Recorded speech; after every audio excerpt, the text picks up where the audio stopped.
ठीक है ना, समझ में आ रहा है अच्छे से? क्लास स्टार्ट हो चुकी है ना? अरे वॉइस आ रही है मेरी सबको अच्छे से? ठीक है, मैं देख रहा हूं कुछ बच्चे अभी भी चैट में कंफ्यूज हो रहे हैं, लैग कर रहा है। जल्दी बताओ फटाफट, वॉइस आ रही है मेरी सबको अच्छे से? क्लास स्टार्ट हो गई, कोई इश्यू तो नहीं है? एक बार मुझे बताओ फटाफट, एम आई ऑडिबल? दिख रहा है सबको अच्छे से? क्लियर है, क्लैरिटी है? थोड़ा सा ब्लर आ रहा है क्या वीडियो?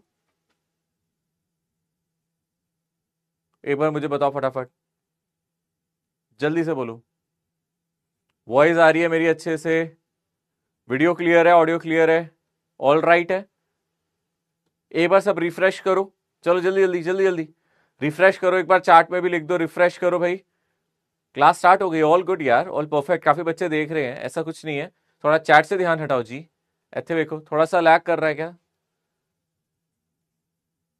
एक सेकंड, वीडियो क्लैरिटी ठीक है, वीडियो सही चल रहा है? अरे एक बार एग्जिट करो भाई, जिसका अभी चालू नहीं हुआ, एक काम करो, एग्जिट करो, दोबारा से रिफ्रेश करके फिर से एक बार एंटर करो क्लासरूम में, दिखेगा। ऐसा नहीं हो सकता भाई, ठीक है? एक बार देखो देखो देखो, चेक करो चेक करो, देखो बाकी बच्चे परफेक्ट कह रहे हैं, इसका मतलब उन्हें नजर आ रहा है। कई बार ऐसा होता है, हमने पहले स्टार्ट किया होता है क्लास, बट उस टाइम वो ओपन नहीं हुआ होता, तो स्टार्ट होता है तो दिखता नहीं है। तो आप एक काम करो, एग्जिट करो ऐप से, फिर दोबारा से एंटर करो वहां पे, ठीक है ना, रिफ्रेश करो, ठीक है ना, अपने फोन पे रिफ्रेश करके उसको दोबारा से चलाओ, दिखेगा। ओके, डन, दिख रहा है ना?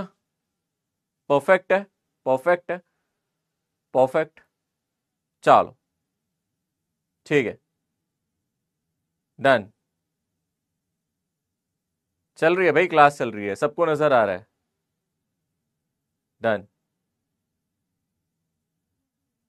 एग्जिट करो भाई, पहले ऐप से एग्जिट करना होता है, पता है कैसे करते हैं? फोन से एग्जिट करो ऐप से या लैपटॉप से, तो पहले एग्जिट करो, ठीक है ना, सब रिफ्रेश करो, वो जो भी आपका आइकन साइड में आ रहे होंगे उसको हटाओ, दोबारा से लोग, दोबारा से ऐप को ओपन करो, दिखेगी क्लास, ठीक है? अब मैं स्टार्ट कर रहा हूं आगे। तो मैं यहां पे आपको बोल रहा हूं, अगर कोई लोअर ऑर्बिट से हायर ऑर्बिट में जा रहा हो तो क्या होगा बोलो? एनर्जी लेगा या एनर्जी देगा? अरे इलेक्ट्रॉन में भी करते थे आप, लोअर ऑर्बिट से हायर ऑर्बिट की तरफ जाना हो, ठीक है ना, लोअर ऑर्बिट उससे हायर ऑर्बिट, क्या होगा? एनर्जी लेगा या देगा भाई? भाई तेरे को जिंदगी में तरक्की चाहिए तो एनर्जी तेरे को चाहिए, है ना भाई? समझ में आ रहा है तेरे को? तुझे यहां से यहां जाना है, तेरे को एनर्जी बढ़ानी पड़ेगी, बढ़ानी पड़ेगी, एनर्जी देनी पड़ेगी। तो अगर लोअर ऑर्बिट से हायर ऑर्बिट में जाओगे तो आप एनर्जी एब्जॉर्ब करोगे। क्या करोगे बोलो? एनर्जी एब्जॉर्ब करोगे। तो सैटेलाइट के केस में भी यही है मुन्ना। कितनी एनर्जी आप एब्जॉर्ब करोगे? आप देख सकते हो, अगर मान लो आपका पहले ऑर्बिटल रेडियस कितना था, मान लो आपका पहले ऑर्बिटल रेडियस r1 था, बाद में ऑर्बिटल रेडियस आपका r2 हो गया है, तो कितनी एनर्जी एब्जॉर्ब करोगे? आपको पता है हायर ऑर्बिट में जो इसकी एनर्जी होगी, मान लो इसकी जो हायर टोटल मैकेनिकल एनर्जी जो इस ऑर्बिट में है, टोटल मैकेनिकल एनर्जी, आप इसको टी से लिखते हो या एम से लिखते हो, जो भी लिखना चाहो, मैं टी से लिख रहा हूं, या टोटल एनर्जी, ये टोटल एनर्जी मैकेनिकल एनर्जी, आप इसको एम ई करके भी लिख सकते हो, ये मैकेनिकल एनर्जी ही है, जो मैंने टी लिखा है ना, this is nothing but mechanical energy, ठीक है ना? पहले मैंने शायद एम ई करके लिखवाया था आपको, ये मैकेनिकल एनर्जी ही है। सो अगर आप लोअर ऑर्बिट से हायर ऑर्बिट में जा रहे हो, हायर ऑर्बिट में mechanical energy T2, lower orbit में T1, ठीक है? आप चाहो तो अगर T1 T2 से कंफ्यूज हो रहे हो तो आप यहां पे मैकेनिकल एनर्जी लिख दो, जो भी मैकेनिकल एनर्जी है Me2, और यहां पे जो मैकेनिकल एनर्जी है Me1, ठीक है? तो आपको कितनी एनर्जी देनी पड़ेगी? Me2 माइनस Me1, इतनी एनर्जी दोगे तभी तो ये जाएगा ना लोअर ऑर्बिट से हायर ऑर्बिट में। कितनी एनर्जी होगी बोलो? Me2 कितना हो जाएगा? माइनस GM डिवाइडेड बाय कितना आ जाएगा? 2R2, और minus minus GM divided by 2R1। देखो जरा ध्यान से, यही फॉर्मूला बनेगा। ये पॉजिटिव नंबर हो जाएगा, ये नेगेटिव हो जाएगा, यानी कि अल्टीमेटली आपको जो फॉर्मूला मिलेगा GMM divided by 2, 1/R1 minus 1/R2, ये फॉर्मूला आपके सामने आ जाएगा। अगर मैं फाइनली थोड़ा बड़ा बड़ा लिखूं, फॉर्मूला आपको ऐसा नजर आएगा। आपको जो एनर्जी चाहिए है ना, डेल्टा मैकेनिकल एनर्जी, जो भी आपको एनर्जी चाहिए, इतनी एनर्जी रिक्वायर्ड है लोअर ऑर्बिट से हायर ऑर्बिट में जाने में, वो है GMM और डिवाइडेड बाय 2, और यहां पे स्मॉल ऑर्बिट जो छोटा वाला ऑर्बिट है माइनस फाइनल वाला ऑर्बिट, ये इतना एनर्जी चाहिए आपको जंप करने के लिए, छोटे ऑर्बिट से बड़े ऑर्बिट में जाने के लिए इतना एनर्जी आपको चाहिए जंप करने के लिए, ठीक है? सवाल देख लेते हैं, क्वेश्चन यहां पे मैंने बना दिया, ध्यान से समझना। क्या कह रहा है? Energy required to move a revolving satellite from the earth to the centre of the universe is 1 joule per second. Of mass m from an orbit of radius 2r to 3r। आपको 2r radius से 3r orbit radius में जाना है। एक satellite को 2r, यानी कि ये मेरा r1 हो गया, इससे आप r2 में जाना चाहते हो, ये मेरा r2 हो गया, ये r1 हो गया छोटा ऑर्बिट, ये बड़ा ऑर्बिट। कितनी एनर्जी चाहिए होगी, चलो करो, कितनी एनर्जी चाहिए होगी, चलो बताओ फटाफट करो जल्दी से। ठीक है, पोल करा लू, पोल करा लू, जल्दी से, जल्दी से करो, पोल करा लू, चलो पोल कर लो, फटाफट करो इस क्वेश्चन का आंसर, जल्दी से इस क्वेश्चन का आंसर कर दो।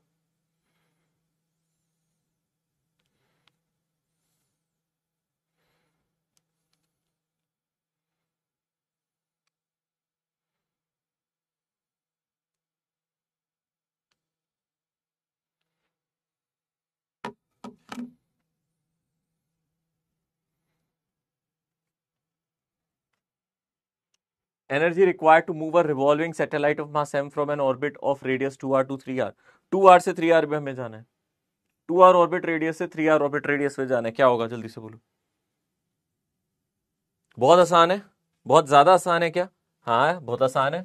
2r से 3r जाना है, हम लोगों को पता है कितनी मैकेनिकल एनर्जी एब्जॉर्ब करेगा, डेल्टा एम ई। इतनी मैकेनिकल एनर्जी एब्जॉर्ब करेगा, इतनी एनर्जी चाहिए इसको, डेल्टा एम ई। अभी हम लोगों ने निकाला था, क्या होता था फॉर्मूला, जी एम एम और डिवाइडेड बाय 2 टाइम्स जो भी हमारा छोटा ऑर्बिट होता था, छोटा ऑर्बिट कितना है 2r, माइनस जो हमारा बड़ा ऑर्बिट होता था 3r। यही तो करा था हम लोगों ने फॉर्मूले में, यही तो था ना, बस फॉर्मूले में डाल दो, क्या दिक्कत है। G M M divided by 2, और यहां पे अगर आप ध्यान से देखोगे एलसीएम कितना आ जाएगा, आर को तो आप बाहर ले लो, एलसीएम कितना आ जाएगा, 2 और 3 का 6 आ जाएगा, और यहां पे आ जाएगा 3 माइनस 2, है ना, 2 3 जा 6, तो यहां पे 3 यहां पे 2, तो यहां से आंसर कितना आ जाएगा, G M M divided by 12r, G M M divided by 12r। ये आंसर आना चाहिए था फर्स्ट ऑप्शन। कितनों का फर्स्ट ऑप्शन सही आया है? 29% बच्चों का है, ज्यादातर यही आया है।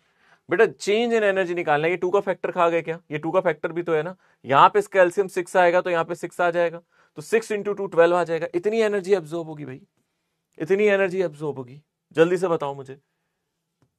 क्लियर है, इतनी एनर्जी चाहिए। रिवॉल्विंग सैटेलाइट है, ऑब्जेक्ट को एक ऑर्बिट से दूसरी ऑर्बिट में नहीं डालना, रिवॉल्विंग सैटेलाइट को डालना है। मैकेनिकल एनर्जी का चेंज चाहिए आपको, टोटल एनर्जी का चेंज चाहिए, कितना एनर्जी का चेंज होगा वो हम लोगों को निकालना था इस क्वेश्चन में। जल्दी से देखो फटाफट।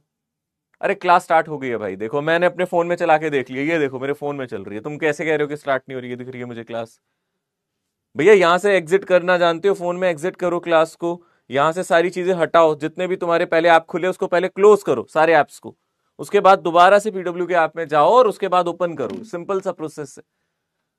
जस्ट फॉलो दिस प्रोसेस सभी बच्चे, ठीक है। स्टार्ट हो गई है, ठीक है, क्लास स्टार्ट हो गई है, ध्यान से देख लो भाई, बहुत इजीली स्टार्ट हो रही है, आराम से, कुछ नहीं है, मैंने अपने फोन में चलाई है अभी, थोड़ा ध्यान से देखो, ठीक है। ओके, ये क्वेश्चन कंप्लीट हो गया, मैंने खुद चालू करके देख लिया, मैंने कहा खजूर परेशान हो रहा है, मैं चेक कर लूं अपने फोन में चला के, हो रही है, स्टार्ट हो रही है, कोई दिक्कत नहीं है, थोड़ा ध्यान भी दो यार, ठीक है।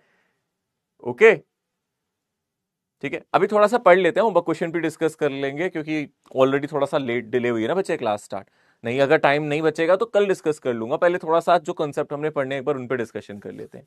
ओके ठीक है, आज भी कुछ होमवर्क क्वेश्चन दूंगा मैं, साथ में डिस्कस कर लूंगा। ऑलरेडी 15 मिनट लेट हुई है तो मैं नहीं चाह रहा कि लॉस हो, अब कल अगर कल हमें हाफ एन आवर एक्स्ट्रा देना पड़ेगा तो हम कल हाफ एन आवर एक्स्ट्रा देके उसको कंप्लीट कर लेंगे, जो भी होमवर्क क्वेश्चन है। आज भी होमवर्क क्वेश्चन दूंगा, कल भी दिए थे आज भी दूंगा, एक साथ सारे सॉल्व कर लेंगे, ठीक है। ओके चलो आगे बढ़ते हैं, अगर देखें ध्यान से, energy required to move a body of mass m from an orbit of radius 2r to 3r। देखो इन दोनों क्वेश्चन में एक फर्क आपको नजर आएगा, यहां पे हम सैटेलाइट की बात कर रहे थे, यहां पे जस्ट एक ऑब्जेक्ट की बात कर रहे हैं।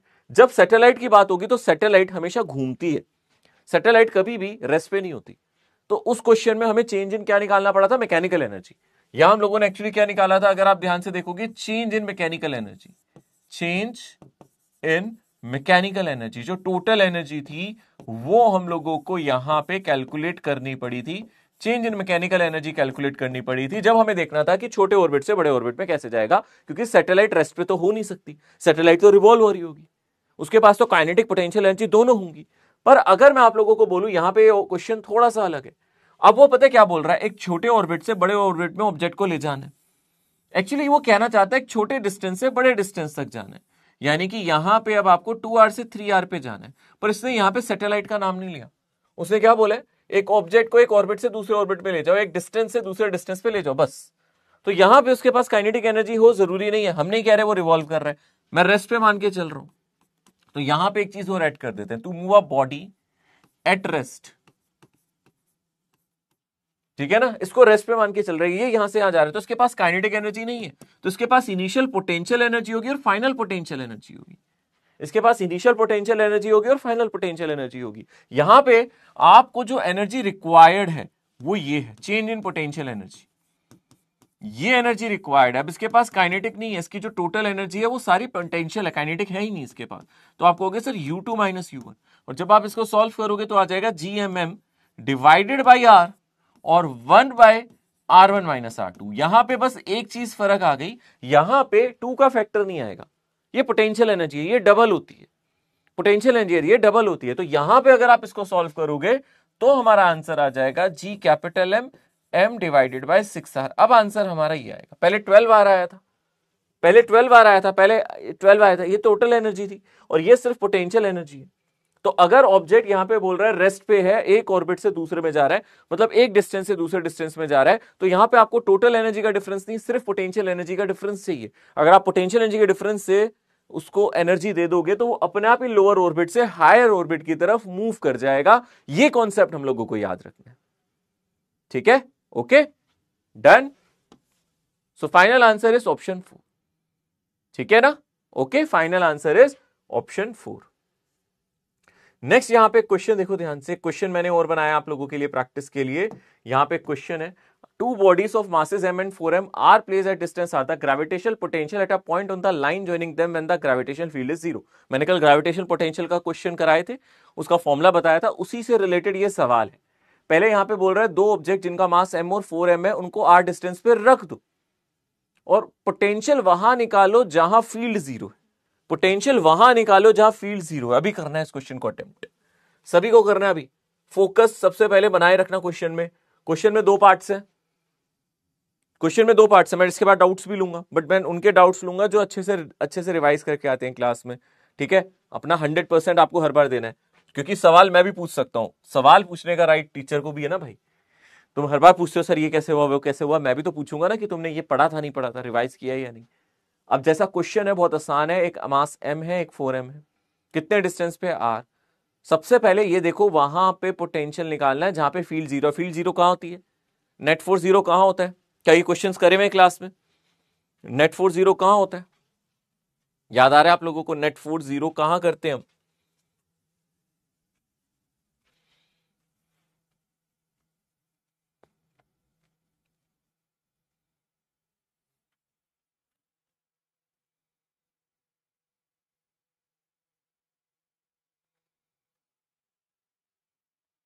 Two bodies of masses m and 4m are placed at a distance r. The gravitational potential at a point on the line joining them where the gravitational field is 0। पढ़ा है ना हम लोगों ने, पोटेंशियल 0, ओ सॉरी फील्ड 0 कहां होती है भाई, एक मास m है, एक मास हमारा 4m है। याद करो, चलो सबसे पहले बस ये बताओ फील्ड 0 कहां होती है, फील्ड 0 कहां होगी, जल्दी से बोलो सर। फील्ड 0 यहां पे मान लेते हैं हम, फील्ड 0 हो जाएगी। इस डिस्टेंस को याद है हम क्या कहते थे सर, x1 कहते थे। इस डिस्टेंस को क्या कहते थे, x2 कहते थे। इन दोनों के बीच में डिस्टेंस कितना है, अगर आप ध्यान से देखोगे कितना डिस्टेंस है, r। याद है आपको x1 x2 कैसे निकालते थे, आपको पता है ना x1 निकालने का फॉर्मूला क्या होता था, अंडर रूट ऑफ m1 यानी कि m divided by under root of m plus under root of 4m और जो डिस्टेंस है r, यानी कि यहां से आ जाएगा रूट m, नीचे कितना आ जाएगा root m plus 2 root m, यानी कि 3 रूट m आ जाएगा। यहां पे चेक करो, यहां से m आया, यहां से 2 बाहर आ गया तो 2 रूट m, तो 3 रूट m इंटू r, तो रूट m से रूट m काट दोगे तो ये आ जाएगा r/3, यानी कि x1 की जो वैल्यू आ गई है वो r/3 आ गई है। तो x2 का जो वैल्यू आ जाएगा वो कितना आ जाएगा 2r/3, r माइनस r/3 करोगे तो 2r/3 आ जाएगा, x1 x2 आ गया। तो यहां पे पोटेंशियल निकालना है आपको, इस पॉइंट को O मान लो, यहां पे पोटेंशियल निकालना है, टोटल पोटेंशियल एट O। अब हमें यहां पे O पे पोटेंशियल निकालना है। याद है पोटेंशियल का फॉर्मूला क्या होता था, भूल तो नहीं गए? एक पॉइंट मास का पोटेंशियल का फॉर्मूला यहां पे कितना होता था? सिंपल सी बात है, यहां पे अगर आपको नेट पोटेंशियल निकालना है तो दोनों पोटेंशियल को जोड़ना है, V1 प्लस V2। कौन से दो पोटेंशियल? m मास की वजह से यहां पोटेंशियल कितना आएगा, जल्दी से बोलो, फॉर्मूला क्या था? Minus g times mass divided by distance, और m2 की वजह से minus g times mass divided by distance x2। इन दोनों को जोड़ दो, यानी कि यहां पे दूसरा मास मेरा 4m है, g times 4m divided by x2। तो यहां पे आप देख सकते हो क्वेश्चन में आपका कॉमन आ जाएगा g इंटू एम, कॉमन आ जाएगा, माइनस जी इंटू एम को कॉमन ले लो, और यहां से कितना आ जाएगा, माइनस साइन आप कॉमन ले चुके हो, तो 1/x1, 1 बाई कितना है, x1 कितना है, r/3, ठीक है ना, x1 कितना है, r/3, प्लस 4 डिवाइडेड बाई ये वाला 4 है ना, डिवाइडेड बाई x2, x2 कितना अगर आप देखो ध्यान से 2r/3, ठीक है ना, डिवाइडेड बाई 2r/3। जो कैंसिल हो रहा है उसको कैंसिल करो, ये 2 से इसको कैंसिल करो, यहाँ पे 2 बचेगा सिर्फ। अब 3 ऊपर चला जाएगा, यहाँ भी 3 ऊपर चला जाएगा, यानी कि यहां से आ जाएगा माइनस GM, और r को भी मैं इधर ले लेता हूं, बाहर ले लेता हूं r को, ये 3 ऊपर चला जाएगा 3, और ये 3 ऊपर चला जाएगा, प्लस यहाँ पे क्या हो जाएगा 6, कितना हो जाएगा 6। तो कौन सा आंसर आ रहा है यहाँ पे, minus 9gm/r, minus 9gm divided by r, ये आंसर आ रहा है। ठीक है, क्वेश्चन में दो पार्ट थे, पहले आपको ये चेक करना था कि यहां पे फील्ड जीरो कहां होती है, फिर हमें उसी पॉइंट पे पोटेंशियल निकालना था। क्या पोटेंशियल का फॉर्मूला आप लोगों को याद है? क्या सही फॉर्मूले डाले हो? अब मुझे आपको यह भी बताना है जिसका आंसर सही नहीं आया होगा कि गलती क्या की है। ठीक है ना, 26% बच्चों ने आंसर सही किए, या तो समय की कमी रही, या फिर हम लोगों ने ढंग से क्वेश्चन नहीं पढ़ा, या फिर हम चीजें भूले। क्या भूले तुम, ईमानदारी से बताओ। अब ये नहीं कह सकते अप्रोच समझ नहीं है, क्योंकि क्वेश्चन में सीधा सीधा बोल दिया, फील्ड जहां जीरो है वहां पोटेंशियल निकालो, सिंपल क्वेश्चन है। फील्ड जहां जीरो है वहां क्वेश्चन, वहां पे आपको ये चीज निकालनी है।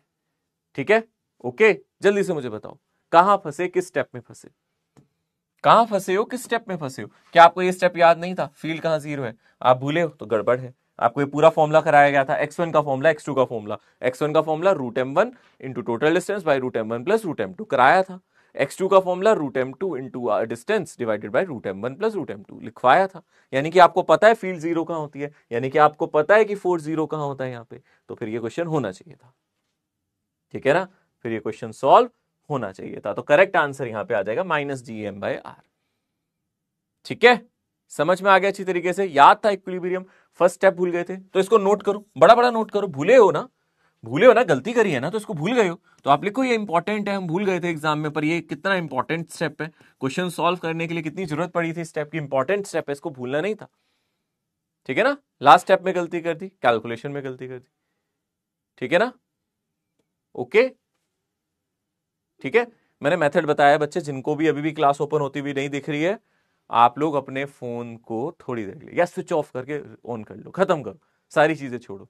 ठीक है ना, कई बार होता है कि वो जब तक रिफ्रेश नहीं करते आप तो दिखता नहीं है। ठीक है, ओके, डन,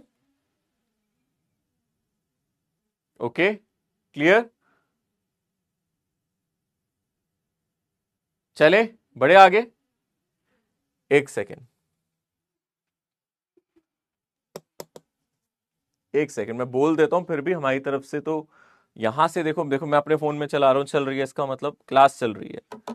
ओके, डन, चलो आगे बढ़ते हैं। अगला सवाल क्या है, the gravitational potential energy of a rocket of mass 100 kg at a distance 10⁻7 metre from the earth centre is इतना, the weight of the rocket at a distance of 10⁹ metre from the centre of the earth. अब इस question को कैसे solve करो, कैसे solve करोगे इस question को? यहां पे ग्रेविटेशनल पोटेंशियल एनर्जी रॉकेट जिसका 100 kg मास है, 10⁻7 मीटर पे दिया हुआ है इतना, the weight of the rocket, the weight of the rocket from the centre of the अर्थ। ये कैसे करोगे सॉल्व, इस क्वेश्चन को कैसे लगाओगे, जल्दी से बताओ। करोगे ट्राई? मैं बता देता हूं, मेथड बता देता हूं, सब मेरे साथ करो ट्राई। देखो क्या कह रहा है क्वेश्चन में, ध्यान से देखो, मेथड को समझना है, क्वेश्चन को समझना है कैसे करना है। जो दिया है ये क्वेश्चन इंस्ट्रक्शन बेस्ड है, सब कुछ दिया है उसको लगाते जाओ। पहले आप लोगों को बोल रहा है कितना मास है, रॉकेट का मास है 100 kg, मान लो यहाँ पे रॉकेट है, कितना मास है रॉकेट का 100 kg, ठीक है, कोई दिक्कत नहीं है, ठीक है। इसकी पोटेंशियल एनर्जी कितनी दे रखी है, जल्दी से बोलो। एट अ डिस्टेंस 10 की power 7 from the earth centre, ये डिस्टेंस आप लोगों को, ये डिस्टेंस दे रखा है 10 की पावर 7 मीटर, ये डिस्टेंस हमें दे रखा है, ये मेरी अर्थ होगी। तो यहाँ पे पोटेंशियल एनर्जी का फॉर्मूला आपको पता है, कितना फॉर्मूला होता है, minus G times M into M divided by, ठीक है ना, डिवाइडेड बाय जो भी डिस्टेंस है, डिस्टेंस जो भी है यहाँ पे, ये इसकी वैल्यू हमें दे रखी है, कितनी वैल्यू दे रखी है आप देख सकते हो, ये दे रखी है -4 इंटू 10 की पावर 9, ठीक है ना, और माइनस जी एम और डिवाइडेड बाय रॉकेट का मास हम लोगों को दे रखा है 100 और डिस्टेंस 10 की पावर 7, ठीक है। सो बेटर है यहां से जीएम की वैल्यू निकाल दो, जी की वैल्यू डालने की जरूरत नहीं है, जी की वैल्यू डालने की जरूरत नहीं है, यहाँ पे अर्थ के मास को डालने की जरूरत नहीं है, जी की वैल्यू डालने की जरूरत नहीं है, ठीक है। क्या आ जाएगा यहां से, जीएम की वैल्यू कितनी आ जाएगी, यहां से जीएम कितना आ जाएगा, यहाँ पे है 4 इंटू 10 की पावर 9 और 10 की पावर 7 भी यहां जाएगा और नीचे 10 की पावर 2 से डिवाइड हो जाएगा, देखो, ठीक है ना, सब कुछ सही चल रहा है, सब कुछ सही डाला है आपने। 10 की पावर 7 डिस्टेंस दिया था, ये हमें पोटेंशियल एनर्जी 10 की पावर 9 में दी थी, ठीक है। तो यहां से कितना आ जाएगा, जीएम का वैल्यू कितना आ जाएगा, यहां से ये आ जाएगा 4, 9 प्लस 7, 9 प्लस 7 कितना होता है आप देख सकते हो 16, 16 में से 2 माइनस करो 14, 16 में से 2 माइनस करो 14, 4 इंटू 10 की पावर कितना आ गया आप देख सकते हो 14 आ गया, ये जीएम की वैल्यू आ गया। अब हमें क्या निकालना है, the weight of the rocket at a distance इतना। अब डिस्टेंस बदल दिया आपने, नए डिस्टेंस पे डाल रहे हो, आर डैश पे, नए डिस्टेंस पे आप क्या डाल रहे हो, 10 की पावर 9 मीटर पे आप वेट पूछ रहे हो। वेट का मतलब क्या हो जाएगा, ग्रेविटेशन फोर्स, इसका G times M into M divided by जो नया डिस्टेंस है आर डैश, इसका स्क्वायर, यही तो बनता है ना वेट का फॉर्मूला। अरे एम जी तो होता है mass into acceleration due to gravity, तो होता है, मतलब यही तो होता है ना, फोर्स को ही तो वेट कहते हैं यहाँ पे। तो आप जीएम की जगह कितना डालोगे, 4 इंटू 10 की पावर 4 इंटू 10 की पावर 14, मास ऑफ रॉकेट कितना डालोगे, 100 डाल दो, मास ऑफ रॉकेट कितना डाल दोगे, 100 डाल दो, आर डैश स्क्वायर डाल दो, आर डैश का स्क्वायर यानी कि इसका स्क्वायर करो कितना आएगा, 10 की पावर 9 का स्क्वायर करोगे तो 10 की पावर 18 आ जाएगा। तो यहां पे बनेगा 4 इंटू 10 की पावर 16 और नीचे से आएगा 10 की पावर -18, तो 4 इंटू 10 की पावर -2 हो गया। आप देखो क्वेश्चन देखने में कितना मुश्किल है, ऐसा लग रहा है बड़ी लंबी चौड़ी कैलकुलेशन होने वाली है, पर कैलकुलेशन के नाम पे कुछ है नहीं इस क्वेश्चन में। देखने में ऐसा लग रहा होगा कि पता नहीं कितनी कैलकुलेशन होगी इसमें, पर है नहीं। सॉल्व हो गया था, जल्दी से मुझे बताओ, ठीक है ना। पावर -3 नहीं आ रही, -2 आ रही है बेटा, डी नहीं आ रहा, डी नहीं आ रहा, 10 की पावर -2 आ रहा है। डन, समझ में आ गया। AK-47 है, जल्दी से बताओ, AK-47 है, ठीक है, ये क्वेश्चन हो जाएगा सॉल्व। इस तरीके के क्वेश्चन सॉल्व करने हैं। आगे बढ़ते हैं यहां पे, time period of a satellite. अब मुझे बताओ, हमें सैटेलाइट का टाइम पीरियड निकालना है। सैटेलाइट का ऑर्बिट कैसा है, किस शेप का ऑर्बिट है, अर्थ के अराउंड सैटेलाइट कैसे ऑर्बिट में घूम रहा है, जल्दी से बताओ मुझे, कैसे निकालेंगे टाइम पीरियड, क्या टेक्निक लगाएंगे। अर्थ के अराउंड जो सैटेलाइट रिवॉल्व कर रहे हैं, इनका ऑर्बिट का शेप कैसा है, कैसा शेप के ऑर्बिट में घूम रहे हैं। आर को क्या कहते हैं, ऑर्बिटल रेडियस, है ना। किस शेप के ऑर्बिट में घूम रहा है, सर सर्कुलर ऑर्बिट है। कैसा ऑर्बिट है, सर्कुलर ऑर्बिट है। कैसी स्पीड से घूम रहा है, कांस्टेंट स्पीड से घूम रहा है। किस स्पीड से घूमते हैं सैटेलाइट, ऑर्बिटल स्पीड से घूमते हैं। किस स्पीड से घूमते हैं आपको पता है ना, ऑर्बिटल स्पीड। याद है ऑर्बिटल स्पीड, या भूल गए, भूले तो नहीं हो, भूले तो नहीं हो भाई, ऑर्बिटल स्पीड याद है ना, ऑर्बिटल स्पीड याद है ना, निकाल सकते हो ना ऑर्बिटल स्पीड, बताओ फटाफट ऑर्बिटल स्पीड क्या होती है। भूल गए होगे ना ऑर्बिटल स्पीड, सर इतने दिन हो गए भूल गए, एस्केप स्पीड क्या होती थी, ऑर्बिटल स्पीड क्या होती थी, इतने भी गजनी मत बनो भाई। G times M divided by orbital radius, यही तो होता था ऑर्बिट। अरे यही होती थी ना ऑर्बिटल वेलोसिटी, ऑर्बिटल स्पीड, अरे यही होती थी। अच्छा एस्केप स्पीड क्या होती थी सर, वो भूल गए। एस्केप स्पीड होती थी √2 GM डिवाइडेड बाय आर, ये फॉर्मूला पड़ा था, और एस्केप स्पीड का अर्थ की सरफेस से, वो ऑर्बिटल स्पीड है, ये एस्केप स्पीड है। यहां पे ऑर्बिटल रेडियस आया, ये रेडियस ऑफ अर्थ, दोनों में फर्क पता है आपको, ऑर्बिटल स्पीड है। अब सर टाइम पीरियड कैसे निकालेंगे, मुद्दे की बात बताओ। अब बताओ तुम टाइम पीरियड कैसे निकालोगे, तुम्हें पता है इसकी स्पीड कितनी है, और तुम्हें पता है क्या कि इसको कितनी स्पीड है, और तुम्हें पता है ये कितना डिस्टेंस कवर करेगा एक ऑर्बिट में, कितना डिस्टेंस कवर करेगा एक ऑर्बिट में, तुम जानते हो। अरे जानते हो यार, अनजान नहीं बनना, जानते हो, टाइम निकाल सकते हो। स्पीड डिस्टेंस बाय टाइम होता है, तो आपको टाइम निकालना है, टाइम पीरियड निकालना है। टाइम पीरियड का मतलब क्या होता है, हमें क्या निकालना है, टाइम पीरियड, मतलब टाइम फॉर 1 रेवोल्यूशन, यही निकालना है, टाइम फॉर 1 कंप्लीट रेवोल्यूशन। यही तो चाहिए ना आप लोगों को, कुछ ज्यादा तो नहीं मांग लिया इसने भाई। हाँ भाई, कुछ ज्यादा मांग लिया नहीं, इतनी सी चीज पूछिए, टाइम पीरियड निकाल दो, टी निकाल दो। टाइम पीरियड को मैं कैपिटल टी से लिखता हूं, ठीक है ना। एनर्जी को फिर हम मैकेनिकल एनर्जी को एमई से लिखेंगे, टोटल एनर्जी को हम लोग टी से नहीं लिखेंगे, हम टाइम पीरियड के लिए टी सिंबल यूज करते हैं, ये यूज कर लेते हैं। अब टाइम पीरियड निकालने के लिए क्या करोगे आप? सर टाइम निकालने के लिए सीधी सी बात है ना, डिस्टेंस को स्पीड से डिवाइड कर देते हैं। इतना तो आसान है। डिस्टेंस को किससे डिवाइड कर देते हैं? बोलो, स्पीड से डिवाइड कर देते हैं। कितना डिस्टेंस कवर कर रहा है? कितना डिस्टेंस? अरे भाई एक ऑर्बिट में कितना डिस्टेंस हुआ बोलो? सर अगर इसका रेडियस आर है तो डिस्टेंस तो सरकमफ्रेंस हो जाएगी 2πr। और किस स्पीड से कवर करेगा? ऑर्बिटल स्पीड से। किस स्पीड से कवर करेगा? ऑर्बिटल स्पीड से कवर करेगा। और बताओ, अब तुम यहां पे वैल्यू डाल दोगे तो काम बन जाएगा। टी को आप क्या डालोगे? सर हम डालेंगे 2πr और divided by orbital speed. Orbital speed कितनी हो गई? gm divided by r। यहां से क्या बना? 2πr और r ऊपर गया, r की पावर कितनी हो गई अगर आप ध्यान से देखोगे? 3/2 डिवाइडेड बाय √gm, ये बन गया। r की पावर 3/2 कैसे हुई सर? बेटे यहाँ r की पावर कितनी है? 1। यहाँ r की पावर कितनी है? 1/2। ऊपर जाएगी 1 + 1/2 3/2 होती है। यहां नीचे से ये जब ये r की पावर 1/2 ऊपर जाएगा, 1 + 1/2 3/2 बनेगा, नीचे √gm आएगा। तो तूने क्या सीखा? तो तूने क्या सीख लिया यहाँ पे? तूने सीख लिया सर यहाँ पे जो टाइम पीरियड है उसका एक नया फॉर्मूला बन गया। क्या फॉर्मूला आ गया? 2πr⁴ और डिवाइडेड बाय √gm। तो तू यहां से ये लिख सकता है जो टाइम पीरियड है सैटेलाइट का, जो टाइम पीरियड है सैटेलाइट का, उसके बारे में तूने क्या सीखा? जो टाइम पीरियड है वो प्रोपोर्शनल है ऑर्बिटल रेडियस। किसके? ऑर्बिटल रेडियस, इसकी पावर 3/2 की। ऑर्बिटल रेडियस और इसकी पावर अगर ध्यान से देखेगा 3/2 के। इसकी या तू क्या कर सकता है? इसका स्क्वायर कर सकता है, बोथ साइड स्क्वायर कर दे, देख के मजा आएगा। और मुझे बता स्क्वायर करके तुझे क्या मिला? स्क्वायर बोथ साइड, कोई फायदा हुआ क्या? बिना फायदे के तो हम जिंदगी में कुछ नहीं करते, कसम से कुछ नहीं करते।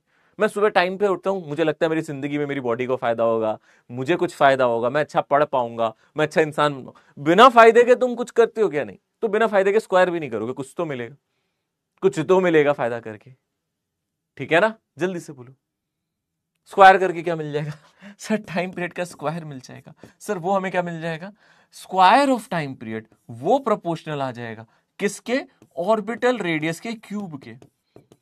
ऑर्बिटल रेडियस जो है ना उसके क्यूब के, यानी कि आप ऐसे लिख सकते हो square of time period is जो भी ऑर्बिटल रेडियस था उसका cube, r³। t² proportional to r³। ये याद रख सकते हो, ये इजी फॉर्मूला याद रख सकते हो। टाइम पीरियड के लिए आप सारी चीजें देख सकते हो, आराम से देख सकते हो। अभी क्या देख रहे हो आप? सैटेलाइट। किसके अराउंड देख रहे हो? सैटेलाइट को किसके अराउंड देख रहे हो? अर्थ के, प्लैनेट के अराउंड। सैटेलाइट किसके अराउंड घूमता है? किसके चक्कर काटता है सैटेलाइट? किसके चक्करों में पड़ा हुआ है सर? सैटेलाइट किसके चक्कर में पड़ा है सर? हर समय पृथ्वी के आसपास घूमता है, कुछ चक्कर तो चल रहा है इसका। सैटेलाइट का चक्कर अर्थ से चल रहा है, वो अर्थ के आसपास घूमता है, उसी के आसपास चक्कर लगाता है। और प्लैनेट्स का सन से चल रहा है, उनकी नजर सन पे, उसी के आसपास घूमते रहते। कुछ तो वजह रही होगी, ग्रेविटेशन वो वजह है जिसकी वजह से वो उसके आसपास घूमते। जैसे सैटेलाइट अर्थ के आसपास घूमते हैं, वैसे ही प्लैनेट सन के आसपास घूमते हैं। वहां भी ये फॉर्मूला लगेगा, वहां भी फॉर्मूला लगेगा। यहां पे आप किसका टाइम पीरियड की बात कर रहे हो? या ऑर्बिटल स्पीड अगर आप देख रहे हो, किसकी देख रहे हो? किसके टाइम पीरियड की बात कर रहे हो? सैटेलाइट के। किसके अराउंड? अर्थ के अराउंड। अगर यहां पे मैं सन रख दूं अर्थ की जगह और यहां पे अर्थ रख दूं, या फिर यहां सन रख दूं या कोई और प्लैनेट रख दूं, तो भी ये फॉर्मूला है। ऐसे ही प्लैनेट भी घूमते। अभी प्लैनेट्स की बात भी करेंगे, वो कैप्लर्स के लॉ में पढ़ेंगे, उसको हम कैप्लर्स लॉ में पढ़ेंगे। इसको आप ऐसे भी कह सकते हो, अभी तक आपने क्या करा? आपने कहा t² प्रोपोर्शनल टू r³ है। यही तो हम लोगों ने अभी तक डिराइव किया ना। यहां से हम ऐसे भी लिख सकते हैं t1² by t2² is equals to r1³ divided by r2³। ये फॉर्मूला किस चीज के लिए? आपने ये फॉर्मूला देख तो लिया, किताबों में भी देख लिया, पर समझते नहीं है हम इस फॉर्मूले को। ये फॉर्मूला क्या बता रहा है? ये फॉर्मूला बता रहा है अगर अर्थ है या कोई प्लैनेट है, इसी के आसपास आपको एक सैटेलाइट नजर आ जाता है ऐसे, इसका ऑर्बिटल साइज कितना है? r1। कितना ऑर्बिटल साइज है? r1। ऐसे ही अगर आपको दूसरा सैटेलाइट नजर आ जाता है जो इसके आसपास ऑर्बिट कर रहा है, ऐसे ही आपको दूसरा सैटेलाइट नजर आ जाता है जो अर्थ के आसपास ऑर्बिट कर रहा है, पर उसका जो ऑर्बिटल साइज है वो r2 है। अलग अलग ऑर्बिट्स में ऑर्बिट कर रहे हैं, अलग अलग ऑर्बिट में ऑर्बिट कर रहे हैं। तो पहले वाले का जो टाइम पीरियड होगा वो t1 होगा, जो इसका टाइम पीरियड होगा वो होगा T1, जो इसका टाइम पीरियड होगा वो T2 होगा। इनके टाइम पीरियड का रेशियो सेम, इसके टाइम पीरियड के रेशियो का जो स्क्वायर है वो R1/R2 के क्यूब के बराबर है। पर इतना याद रखना, बीच में अर्थ है। ऐसा ना हो कि एक सैटेलाइट अर्थ के आसपास घूम रहा है, एक सैटेलाइट मरक्यूरी के आसपास घूम रहे, नहीं, दोनों सैटेलाइट एक ही ग्रह के आसपास घूम रहे हैं, दोनों सैटेलाइट एक ही ग्रह के आसपास घूम रहे हैं, अर्थ के आसपास घूम रहे हैं। यहां पे अगर मैंने सैटेलाइट पहला वाला लिया था, दूसरा वाला लिया, दोनों अर्थ के आसपास घूम रहे हैं। ठीक है ना, बात समझ में आ गई अच्छी तरीके से, क्लियर है, नजर आ गए अच्छी तरीके से। और इस फॉर्मूले में अगर आप ध्यान से देखोगे, अगर आपने इसका एग्जैक्ट फॉर्मूला देखा होगा, मास सिर्फ अर्थ का मैटर करता है। मतलब अगर आपसे बोले सैटेलाइट के मास अलग दे दूं तो फर्क नहीं पड़ेगा क्या टाइम पीरियड पे? सर इस सैटेलाइट का मास m1 है, सैटेलाइट का मास m2 है, तो आप कहोगे कि सर नहीं, independent of masses time period satellite के मास पे डिपेंड नहीं करता। टाइम पीरियड किसके मास पे डिपेंड करता है? अर्थ के, जिसके आसपास आप घूम रहे हो उसके मास पे डिपेंड करता है। Time period is independent, time period is independent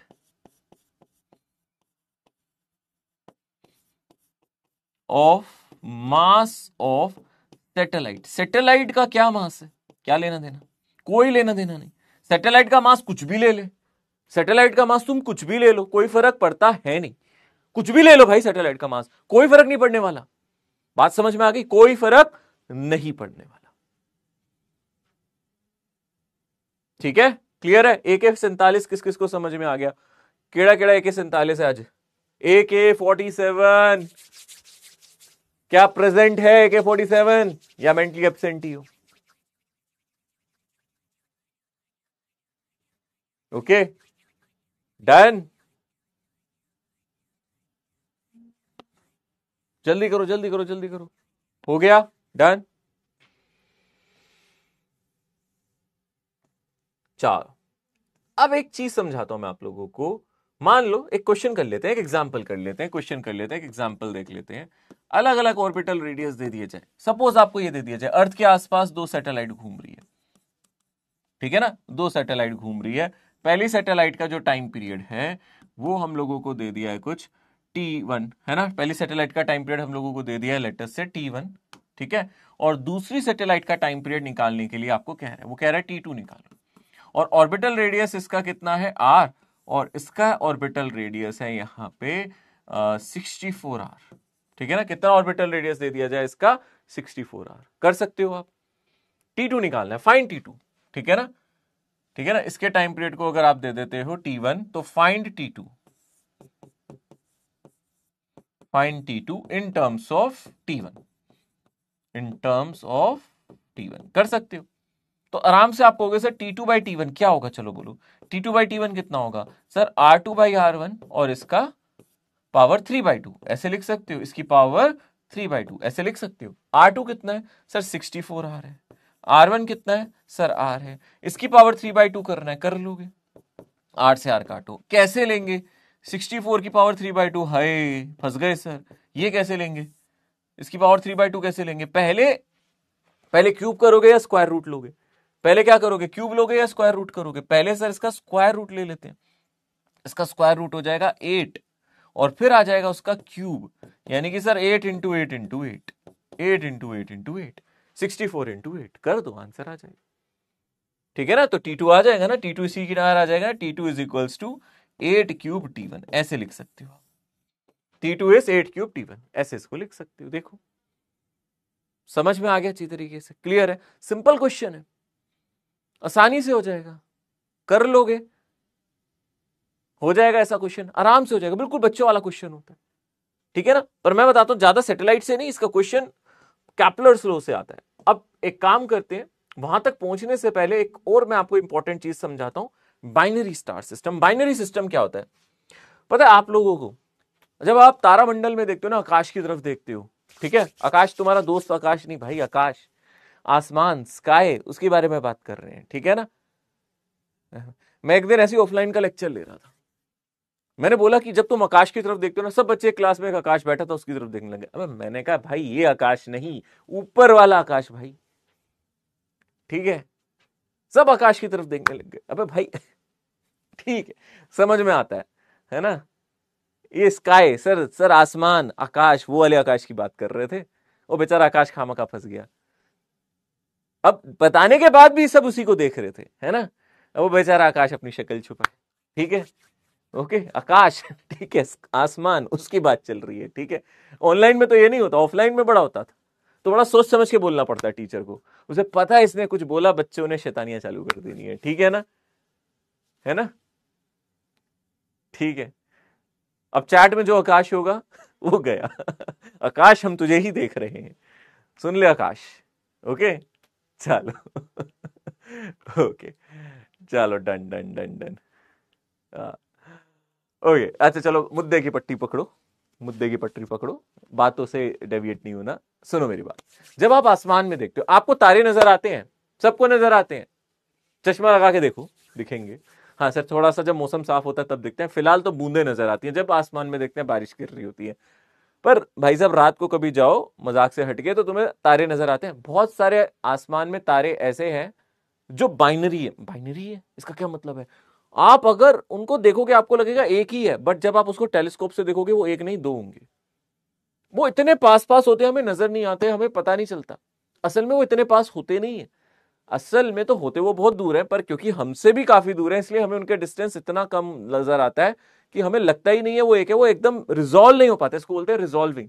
हम रिजॉल्व नहीं कर पाते, पर वो एक की जगह दो तारे होते हैं, ठीक है ना, इसको रेजोल्यूशन कहते हैं, जो हमें नहीं पता चलता। अब मैं दो यहां पे, अगर आप खुद सोचो ना, ठीक है, मैंने यहां पे एक डॉट बनाया, यहां पे एक डॉट बनाया, तो अगर आप इसको दूर से देखोगे आपको एक ही डॉट दिखेगा, जब आप करीब आके देखोगे तो आपको पता चलेगा भाई ये तो दो है। असल में उनके बीच में भी दूरी बहुत ज्यादा कम नहीं होती, काफी दूर होते हैं, पर हाँ, जो जितना डिस्टेंस हमारा उनसे है ना, वो डिस्टेंस और भी ज्यादा है, इसलिए हमें वो लगते हैं बिल्कुल चिपके चिपके पास पास। तो कई बाइनरी स्टार होते हैं, बाइनरी स्टार में क्या होता है, वो एक दूसरे के आसपास घूमते हैं। अभी तक आप क्या पढ़ रहे थे, सैटेलाइट मोशन में आप क्या पढ़ रहे थे, ध्यान से समझना। आप पढ़ रहे थे कि सर यहां पे अर्थ है ना, सुनना मेरी बात ध्यान से, ठीक है ना, यहां पे अर्थ है और यहां पे सैटेलाइट। अभी तक आप ऐसे कह रहे थे, तो अर्थ घूम रहा था या सैटेलाइट घूम रहा था, बोलो। अर्थ घूम रहा था या सैटेलाइट घूम रहा था, चलो मुझे बताओ। अर्थ घूम रहा था या सैटेलाइट घूम रहा था, बोलो। ये सैटेलाइट घूम रहा था, अर्थ क्यों नहीं चला जाता सैटेलाइट की तरफ? कौन रोक रहा है? सर अर्थ को भी जाना चाहिए सैटेलाइट की तरफ, कौन रोक रहा है? कोई भी नहीं, तो क्यों नहीं गया? और किसके आसपास घूम रहा है सैटेलाइट? कहां घूम रहा है अगर आप ध्यान से देखोगे, सर सैटेलाइट अर्थ के आसपास घूम रहा है। सैटेलाइट का सेंटर कहां है? सैटेलाइट किस सर्कल में घूम रहा है? अर्थ को अपना सेंटर मान के इसके आसपास घूम रहा है, क्यों? किसी दिन सैटेलाइट की सटक गई, वो बोले कि मैं ही क्यों घूमूं, तू घूम मेरे आसपास, मैं ही क्यों घूमूं तेरे आसपास, तू क्यों नहीं घूमता मेरे आसपास, बोल सकता है ना सैटेलाइट, क्यों नहीं बोलता? अर्थ, फिर आप बोलोगे सैटेलाइट को अपनी औकात में रहना चाहिए सर। अर्थ का मास देखो सर, और सैटेलाइट का मास देखो। अर्थ का मास देखो सर, और सैटेलाइट का मास देखो, है ना। जिस दिन सैटेलाइट ने अर्थ को बोला मेरे आसपास घूम, तो क्या बोलेगा अर्थ? ओ ओए टिक जा, अबे छुटंके से टिक जा, ऐसी बोलेगा ना। उसका मास देखो कितना छोटा सा है, और अर्थ का मास देखो, बात समझ में आती है। पर स्टार्स में क्या भाई, दोनों ही स्टार मैसिव है। अब मैं दो स्टार लूं, दोनों का ही मास बहुत ज्यादा है। अर्थ और मास, अर्थ और सैटेलाइट में तो चलेगा भाई, चल ठीक है, आप समझो। अगर मैं इन दोनों का सेंटर ऑफ मास निकालूं, बताओ कहां लाई करेगा? अगर आप इन दोनों के सेंटर ऑफ मास की बात करो, कहां लाई करेगा? सर इनका सेंटर ऑफ मास कहीं यही लाई करेगा, अर्थ पे। अरे इसका मास इतना बड़ा है कि सेंटर ऑफ मास निकालो तो सही, अर्थ पे ही लाई कर जाएगा। इन दोनों का सेंटर ऑफ मास कहां लाई करेगा? Centre of mass COM of system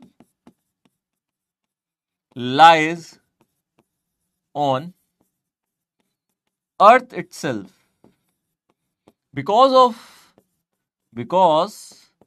mass of earth is very very greater than mass of satellite। अरे भाई कोई कंपैरिजन ही नहीं है। पर जब दो स्टार्स की बात करते हैं, बाइनरी स्टार की बात करते हैं, आपने बोला एक स्टार ये है, आपने बोला दूसरा स्टार ये है, ये दो स्टार है। अब इन दोनों का मास कंपेरेबल है। मैं ऐसा नहीं कह सकता कि M1 बहुत बड़ा है या M2 बहुत बड़ा है। अब ये कैसे घूमेंगे? अब आपको पता है ये कैसे घूमते? ये घूमते किसके आसपास? ये घूमते सेंटर ऑफ मास के आसपास, और एक नहीं दोनों घूमते, और इनके बीच की दूरी मेंटेन रहती है। ये ऐसे घूमेंगे कि इन दोनों के बीच की दूरी नहीं चेंज होगी। ये कैसे घूमेंगे? ऐसे घूमेंगे कि इनकी दूरी चेंज नहीं होगी। आप समझ रहे हो? M1 X1 डिस्टेंस पे घूमेगा, M2 X2 डिस्टेंस पे घूमेगा। तुम बताना मुझे X1 का फॉर्मूला क्या है, तुम मुझे बताओ X2 का फॉर्मूला क्या है। तुम्हें पता है ना, सेंटर ऑफ मास पड़ा है ना। X1 का फॉर्मूला क्या है, बताओ जरा। कितना फॉर्मूला x1 का, कैसे निकालते थे सर, भूल गए? m1x1 m2x2, अरे सेंटर ऑफ मास है भाई, यहीं पे सेंटर ऑफ मास लाई कर रहा है, ये सेंटर ऑफ मास की जगह है, यहां पे सेंटर ऑफ मास लाई कर रहा है। कैसे निकालते थे एक्सीएम? अरे भाई साहब एक्सीएम ही एक तरीके से ही है, x1 जो डिस्टेंस है वो एक्सीएम ही है। क्या होता था, m2 इंटू टोटल डिस्टेंस, भूल गए ना? ये टोटल डिस्टेंस कितना है इनके बीच में, मान लो इनके बीच में टोटल डिस्टेंस है a, मान लो इन दोनों के बीच में टोटल डिस्टेंस कितना है, अगर आप ध्यान से देखोगे a, तो क्या फॉर्मूला आता था यहां पे, अगर आप ध्यान से बताओ मुझे, फटाफट बोलो फटाफट बोलो sir, m2 into A divided by m1 plus m2, और x2 का formula m1 into A divided by m1 plus m2।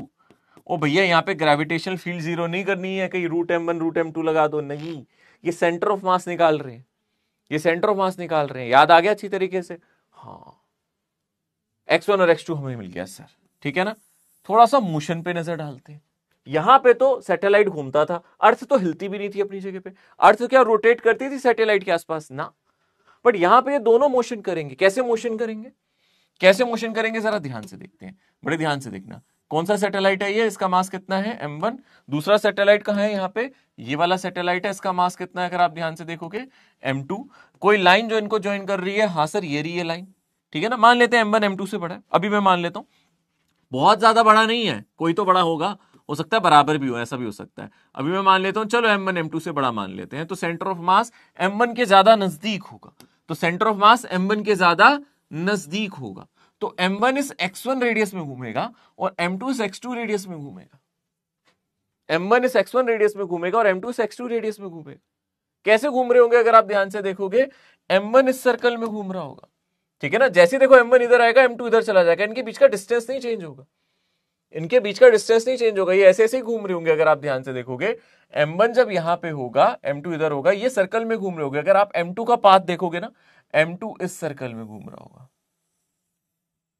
Sorry m1 इस सर्कल में घूम रहा होगा, और m2 की अगर आप बात करोगे, m2 किस सर्कल में घूम रहा होगा, उसका ऑर्बिटल रेडियस क्या है x2, उसका ऑर्बिटल रेडियस क्या है x2, तो m2 ऐसे घूम रहा होगा किसी सर्कल में, m2 बड़े सर्कल में घूम रहा होगा, m1 छोटे सर्कल में घूम रहा होगा, ठीक है ना? कैसे घूम रहे होंगे सर, अगर हम ध्यान से देखेंगे, इनके बीच का डिस्टेंस नहीं चेंज होना चाहिए, ऐसे ऐसे ऐसे ऐसे ऐसे, आप देखना ध्यान से, इनके बीच का डिस्टेंस नहीं चेंज होगा, ऐसे ऐसे ऐसे ऐसे ऐसे घूम रहे होंगे, यानी कि इधर है इधर है, कितना डिस्टेंस है इसके बीच में, x1 प्लस x2, ठीक है ना? जब एक इधर आएगा, जब थोड़ी देर बाद आप देखोगे m1 इधर पहुंच जाएगा, तो m2 मेरा यहां पहुंच जाएगा, m2 मेरा यहां पे पहुंच जाएगा, ठीक है ना? पर इनके बीच का जो डिस्टेंस है, इन दोनों के बीच की जो दूरी है वो चेंज नहीं होगी, ठीक है ना? पर दोनों रोटेट कर रहे होंगे, एक छोटे सर्कल में एक बड़े सर्कल में, दोनों रोटेट करते हुए नजर आएंगे आपको, एक छोटे सर्कल में एक बड़े सर्कल में, दोनों रिवॉल्व कर रहे होंगे। तो आपको यहां पे याद रखना है, m1 जो रिवॉल्व करेगा वो भी सेंटर ऑफ मास के अबाउट रिवॉल्व करेगा, रिवॉल्व अबाउट सेंटर ऑफ मास, और m2 भी क्या करेगा, मैं दोनों लिख देता हूं, m2 m1 revolve around centre of मास। जो x1 है, x1 क्या है, ऑर्बिटल रेडियस, दोनों की ऑर्बिटल रेडियस अलग है, ऑर्बिटल रेडियस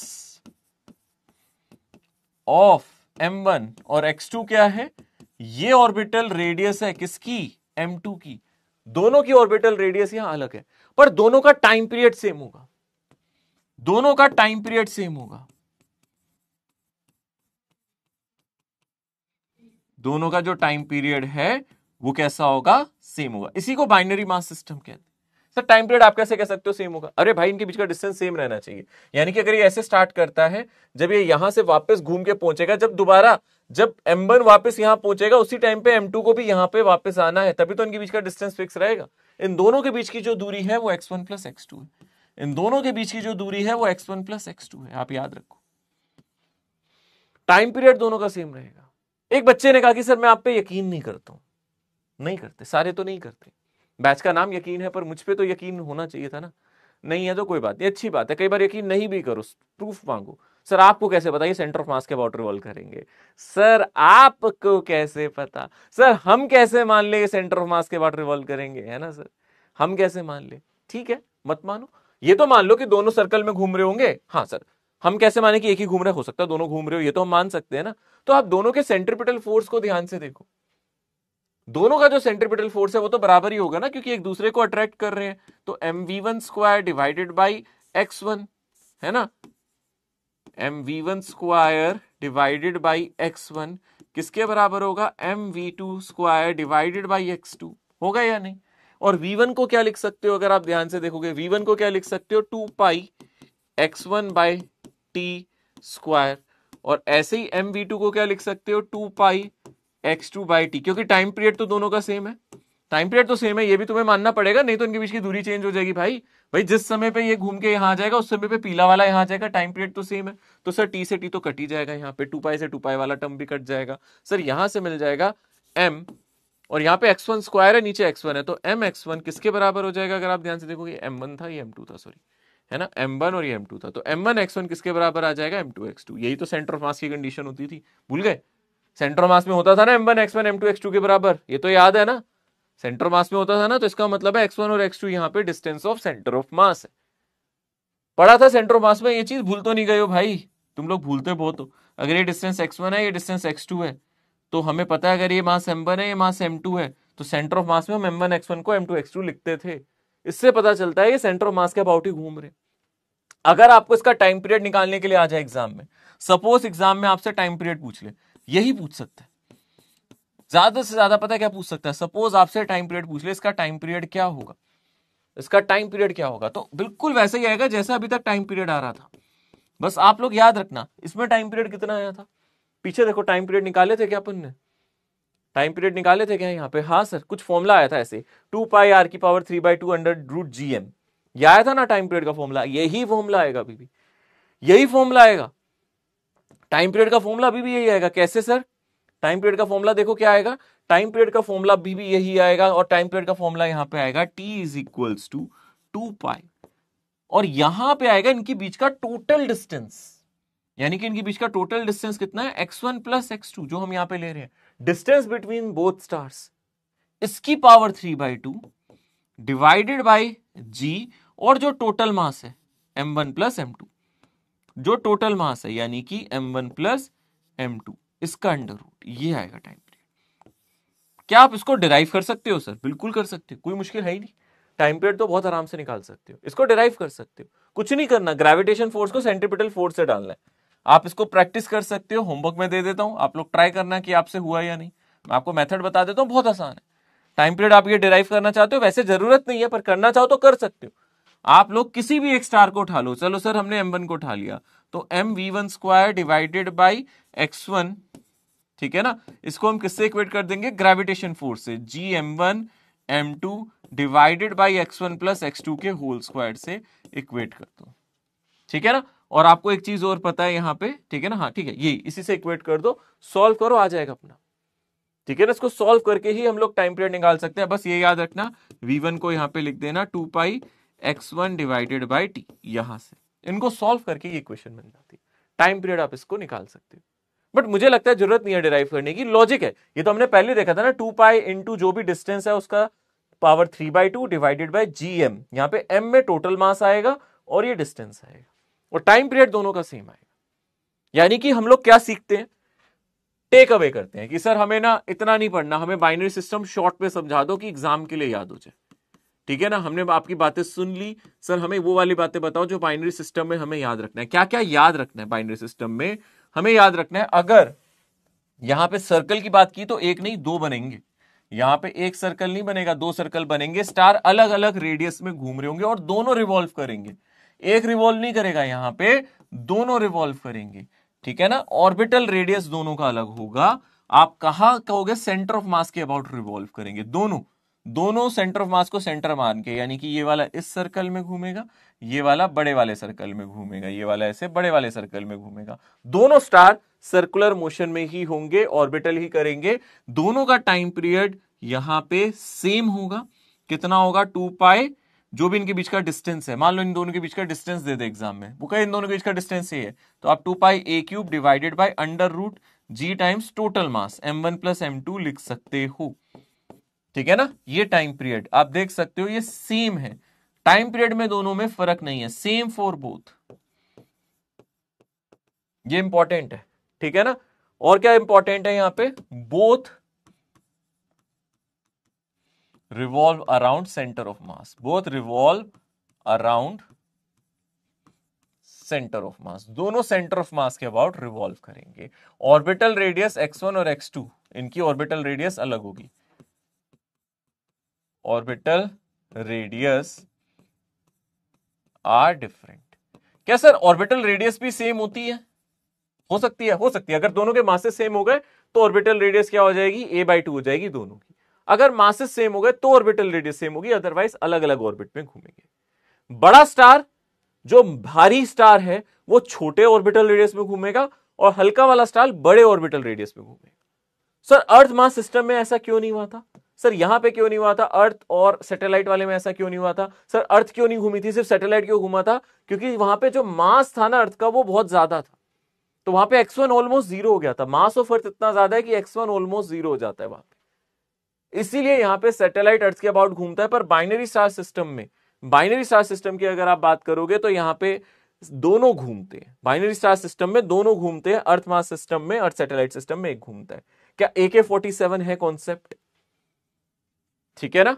क्या AK-47 है कॉन्सेप्ट? हाँ, पावर 3/2 कर देना, पावर 3/2 कर देना, 3 नहीं है यहाँ पे, तो 3/2 ही लिखी है ना, वो जल्दबाजी में लिख दी होगी, 3/2 ही है, जो भी पावर है 3/2 है, ठीक है ना, 3/2 ही है पावर। ओके ओके, डाउट में जाना है, पावर 3/2 ही है बेटा, वो पावर में मत कमेंट करो, पावर 3/2 ही है, ठीक है, 3/2 आएगा, हाँ बिल्कुल आएगा।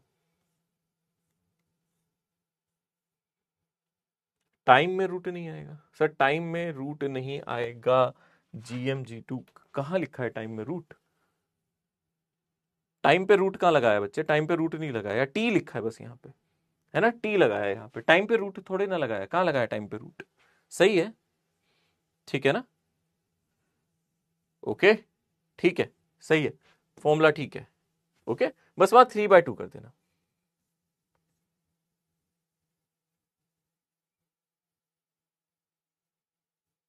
अच्छा, एक बच्चे का क्वेश्चन है सिद्धांत का, सर टाइम पीरियड तो सैटेलाइट के मास से इंडिपेंडेंट होता है, तो बाइनरी सिस्टम में m1 + m2 क्यों आया? भाई वहां पे अगर आप एक चीज देखोगे, अगर एक ऑब्जेक्ट का मास बहुत ज्यादा हो जाए, किसी भी एक ऑब्जेक्ट का मास बहुत ज्यादा हो जाए, तो उस पर डिपेंड कर रहा था, m2 ऑलमोस्ट टेंडिंग टू 0 था ना। अगर आप इस वाले केस में भी देख लो, चलो अगर आप यहां भी टोटल मास की बात करो, यहाँ पे अर्थ और सैटेलाइट, आप कहो कि सर यहाँ पे टोटल आना चाहिए, आप कह दो ना कि सर यहाँ पे भी टाइम पीरियड जब आप निकालते हो, सर यहाँ पे टाइम पीरियड में आप सिंपली लिखते हो, अगर ये डिस्टेंस a है, यहाँ पे क्या लिखते हो, 2π a⁵ है ना। सर यहाँ पे क्यों नहीं लिख देते? यहाँ पे भी आप लिख दो, यहाँ पे मास ऑफ अर्थ प्लस आप यहाँ पे भी लिख दो √ऑफ मास ऑफ अर्थ और मास ऑफ सैटेलाइट। अब मुझे बताओ, मास ऑफ सैटेलाइट को ऐड करूं ना करूं, फर्क पड़ता है क्या? मैं सैटेलाइट के मास को ऐड करूं या ना करूं, फर्क पड़ता है? भाई इसका मास 10⁻24 kg, सैटेलाइट का मास 100 किलोग्राम भी नहीं है भाई, 200 किलोग्राम ले लो, चलो 300, कोई फर्क पड़ेगा नहीं। इसको ऐड करके भी क्या मिलेगा? कुछ नहीं मिलेगा। अबे इसको ऐड करके भी कुछ नहीं मिलेगा, ठीक है ना। यहाँ पे अगर आप सैटेलाइट के मास को ऐड करोगे तो भी कुछ नहीं मिलेगा। लो तुम कर लो, mass of earth plus mass of satellite कर दो, यहाँ पे अर्थ मास सिस्टम में भी यहाँ पे मास of earth plus mass of satellite कर दो, तुम्हें फर्क पता है? कोई फर्क पड़ेगा? अर्थ के मास में सैटेलाइट के मास को जोड़ने से क्या क्वेश्चन में टाइम पीरियड पे फर्क पड़ेगा? नहीं पड़ेगा। बात समझ में आ गई? ठीक है, सिद्धांत क्वेश्चन अच्छा था, बट समझोगे तो आपको समझ में आएगा, अच्छा हाँ उससे तो कोई फर्क ही नहीं पड़ेगा, ठीक है ना। डिवाइड में डिस्टेंस बिटवीन पार्टिकल, नहीं यार, कहां डिवाइड में डिस्टेंस बिटवीन पार्टिकल है भाई, कहां डिवाइड में डिस्टेंस बिटवीन पार्टिकल है? नीचे टोटल मास है, डिवाइडेड में कहां है डिस्टेंस बिटवीन पार्टिकल बेटा?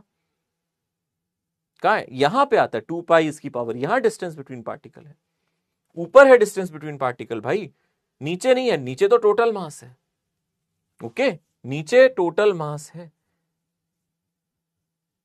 ओके। हार्दिका देख लो ध्यान से,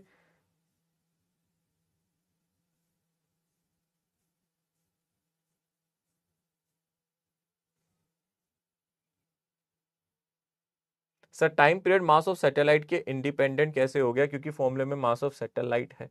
कहां यार बच्चे, क्या हो गया? कहां लिखा है सैटेलाइट का मास? एक ही चीज पे अटक गए तुम, कहां पे दिखा तुम्हें इस टाइम पीरियड में जब हम लोगों ने देखा था? कहां पे तुम लोगों को सैटेलाइट का मास दिखा था? दिखाओ कहां दिखा था इसमें, कहां पे तुम्हें सैटेलाइट का मास दिखा था, बताओ। ऑर्बिटल स्पीड में सैटेलाइट का मास नहीं आता, अर्थ का मास आता है, पढ़ाया था। ऑर्बिटल स्पीड जब निकालते थे तो अर्थ का मास आता था, तो टाइम पीरियड के फॉर्मूले में भी कहीं भी सैटेलाइट का मास नहीं आया था। पर अगर तुम बाइनरी सिस्टम की तरह इसको डील करोगे तो यहां पे अगर आ भी जाएगा तो फर्क पड़ेगा नहीं। समझ नहीं रहे तुम लोग, तुम इस चीज को समझ नहीं रहे। जब तक दोनों के मास कंपैरेटिवली ना हो, एक दूसरे के कंपैरिजन में ना हो।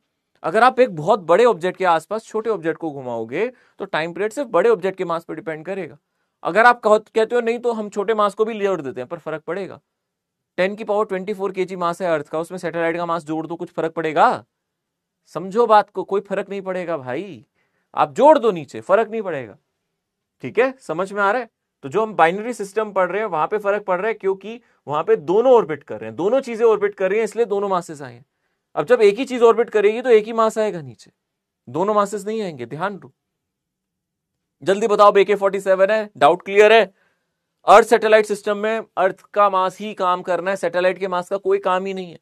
और अर्थ मास सिस्टम में हम लोगों ने दोनों के बीच की जो दूरी ली थी, वो हम लोगों ने उसी को ऑर्बिटल रेडियस कह दिया था। सैटेलाइट का ऑर्बिटल रेडियस किसके बराबर था? जो अर्थ और सैटेलाइट का डिस्टेंस था। वहां पे सेंटर ऑफ मास क्यों नहीं निकाले? क्योंकि सर सेंटर ऑफ मास निकालने की जरूरत ही नहीं पड़ी, अर्थ का मास इतना बड़ा है, सारा सेंटर ऑफ मास अर्थ पे ही लाई कर रहा है। आप ये कह सकते हो सारा सेंटर ऑफ मास अर्थ पे ही लाई कर रहा है, मास इतना छोटा है। यार तुम अपना और अर्थ का सेंटर ऑफ मास निकाल के देख लो, अर्थ के सेंटर पे ही आ जाएगा, क्योंकि तुम्हारा मास इतना कम है। एक ऑब्जेक्ट जिसका मास इतना ज्यादा है, एक ऑब्जेक्ट जिसका मास बहुत कम है, सेंटर ऑफ मास वहीं आ जाएगा जहां पे ज्यादा मास होता है ना। तो अर्थ का मास इतना बड़ा है, सेंटर ऑफ मास अर्थ के सेंटर पे ही रहेगा। तो सर सैटेलाइट वाले केस में बाइनरी वाला सिस्टम मत लगाने की कोशिश करो, फंस जाओगे। पर फिर भी मैंने कंपैरिजन समझा दिया आपको, ठीक है। अब चलते हैं कैप्लर्स के नियमों पे, कैप्लर्स के लॉज पे चलते हैं। कैप्लर का पहला लॉ क्या है? 100 मिली में डाउट ले लेता हूं, बट प्लीज कन्वीनियंट मतलब ठीक चीज पूछना। अब यहाँ पे जो बता चुका हूं उसको दोबारा पूछोगे तो आई विल नॉट आंसर बेटा, प्लीज ध्यान दो। ओके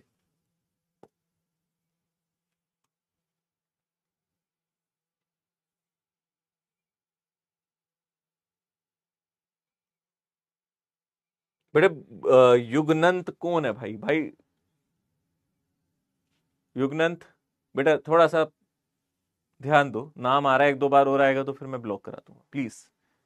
ओके प्लीज कोऑपरेट करो बच्चे, ऐसे मत करो, ठीक है। अच्छे खजूर हो यार, तुम यहाँ आयो पढ़ने आयो, प्लीज पढ़ाई करो बेटे, ठीक है। डांट नहीं खानी है। ओके आगे बढ़ रहे हैं, मैं डांटूंगा ही नहीं, ठीक है। मैं सीधा ही ब्लॉक कराऊंगा अब, please. Okay no apology, nothing else, please बेटा ध्यान। ओके चले आगे बढ़े। कोई बात नहीं, अगर अब मुझे दिखेगा मैं ब्लॉक कर दूंगा, ठीक है ना। अब मत करो, कमेंट मत करो। अगर वो कर भी रहा है बच्चा तंग तो मत करो, उसको मैंने बोल दिया, अगर वो मुझे दिखेगा या हरकत करता हुआ ब्लॉक हो जाएगा,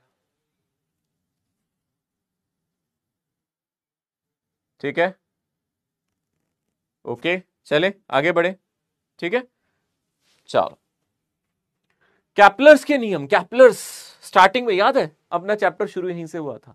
क्या बताया था मैंने? चलो आज आ जाओ तुम लोग, मैंने तुम्हें हिस्ट्री बताई थी। कैप्लर, कैप्लर के गुरु का नाम बताओ। चलो आज आए हो तुम लपेटे में।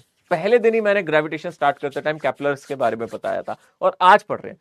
लेक्चर के शुरुआत में इनका नाम लिया था, लेक्चर्स के मतलब मुझे लगता है आज लास्ट लेक्चर होगा, अगर सब कुछ खत्म हो गया, नहीं तो फिर कल एक लेक्चर और आधे घंटे का ले लेंगे। चलो जल्दी से बताओ मुझे, जल्दी से बताओ क्या बताया था? टाको ब्राहे, इनके गुरु का नाम क्या था? टाको ब्राहे, कैप्लर के, जिन्होंने ऑब्जर्वेशन ली। कैप्लर ने उन ऑब्जर्वेशन से अपने नियम दिए। तो कैप्लर के नियमों पे आज हम लोग चर्चा करेंगे, ठीक है ना। हाँ टाको ब्राहे याद आ गया। तो कैप्लर ने क्या किया था? कैप्लर ने सबसे पहले ऑर्बिट्स के बारे में बताया था। जो उन्होंने ऑब्जर्वेशंस ली थी ना, उससे प्लैनेट्स के ऑब्जर्वेशन, प्लैनेट्स की जो ऑब्जर्वेशन ली थी, उससे उन्होंने ये चीज कंक्लूड की थी कि जो सन है ना वो यहां पे कहीं है, और सन के आसपास प्लैनेट का जो पाथ है वो सर्कुलर नहीं है एक्चुअली।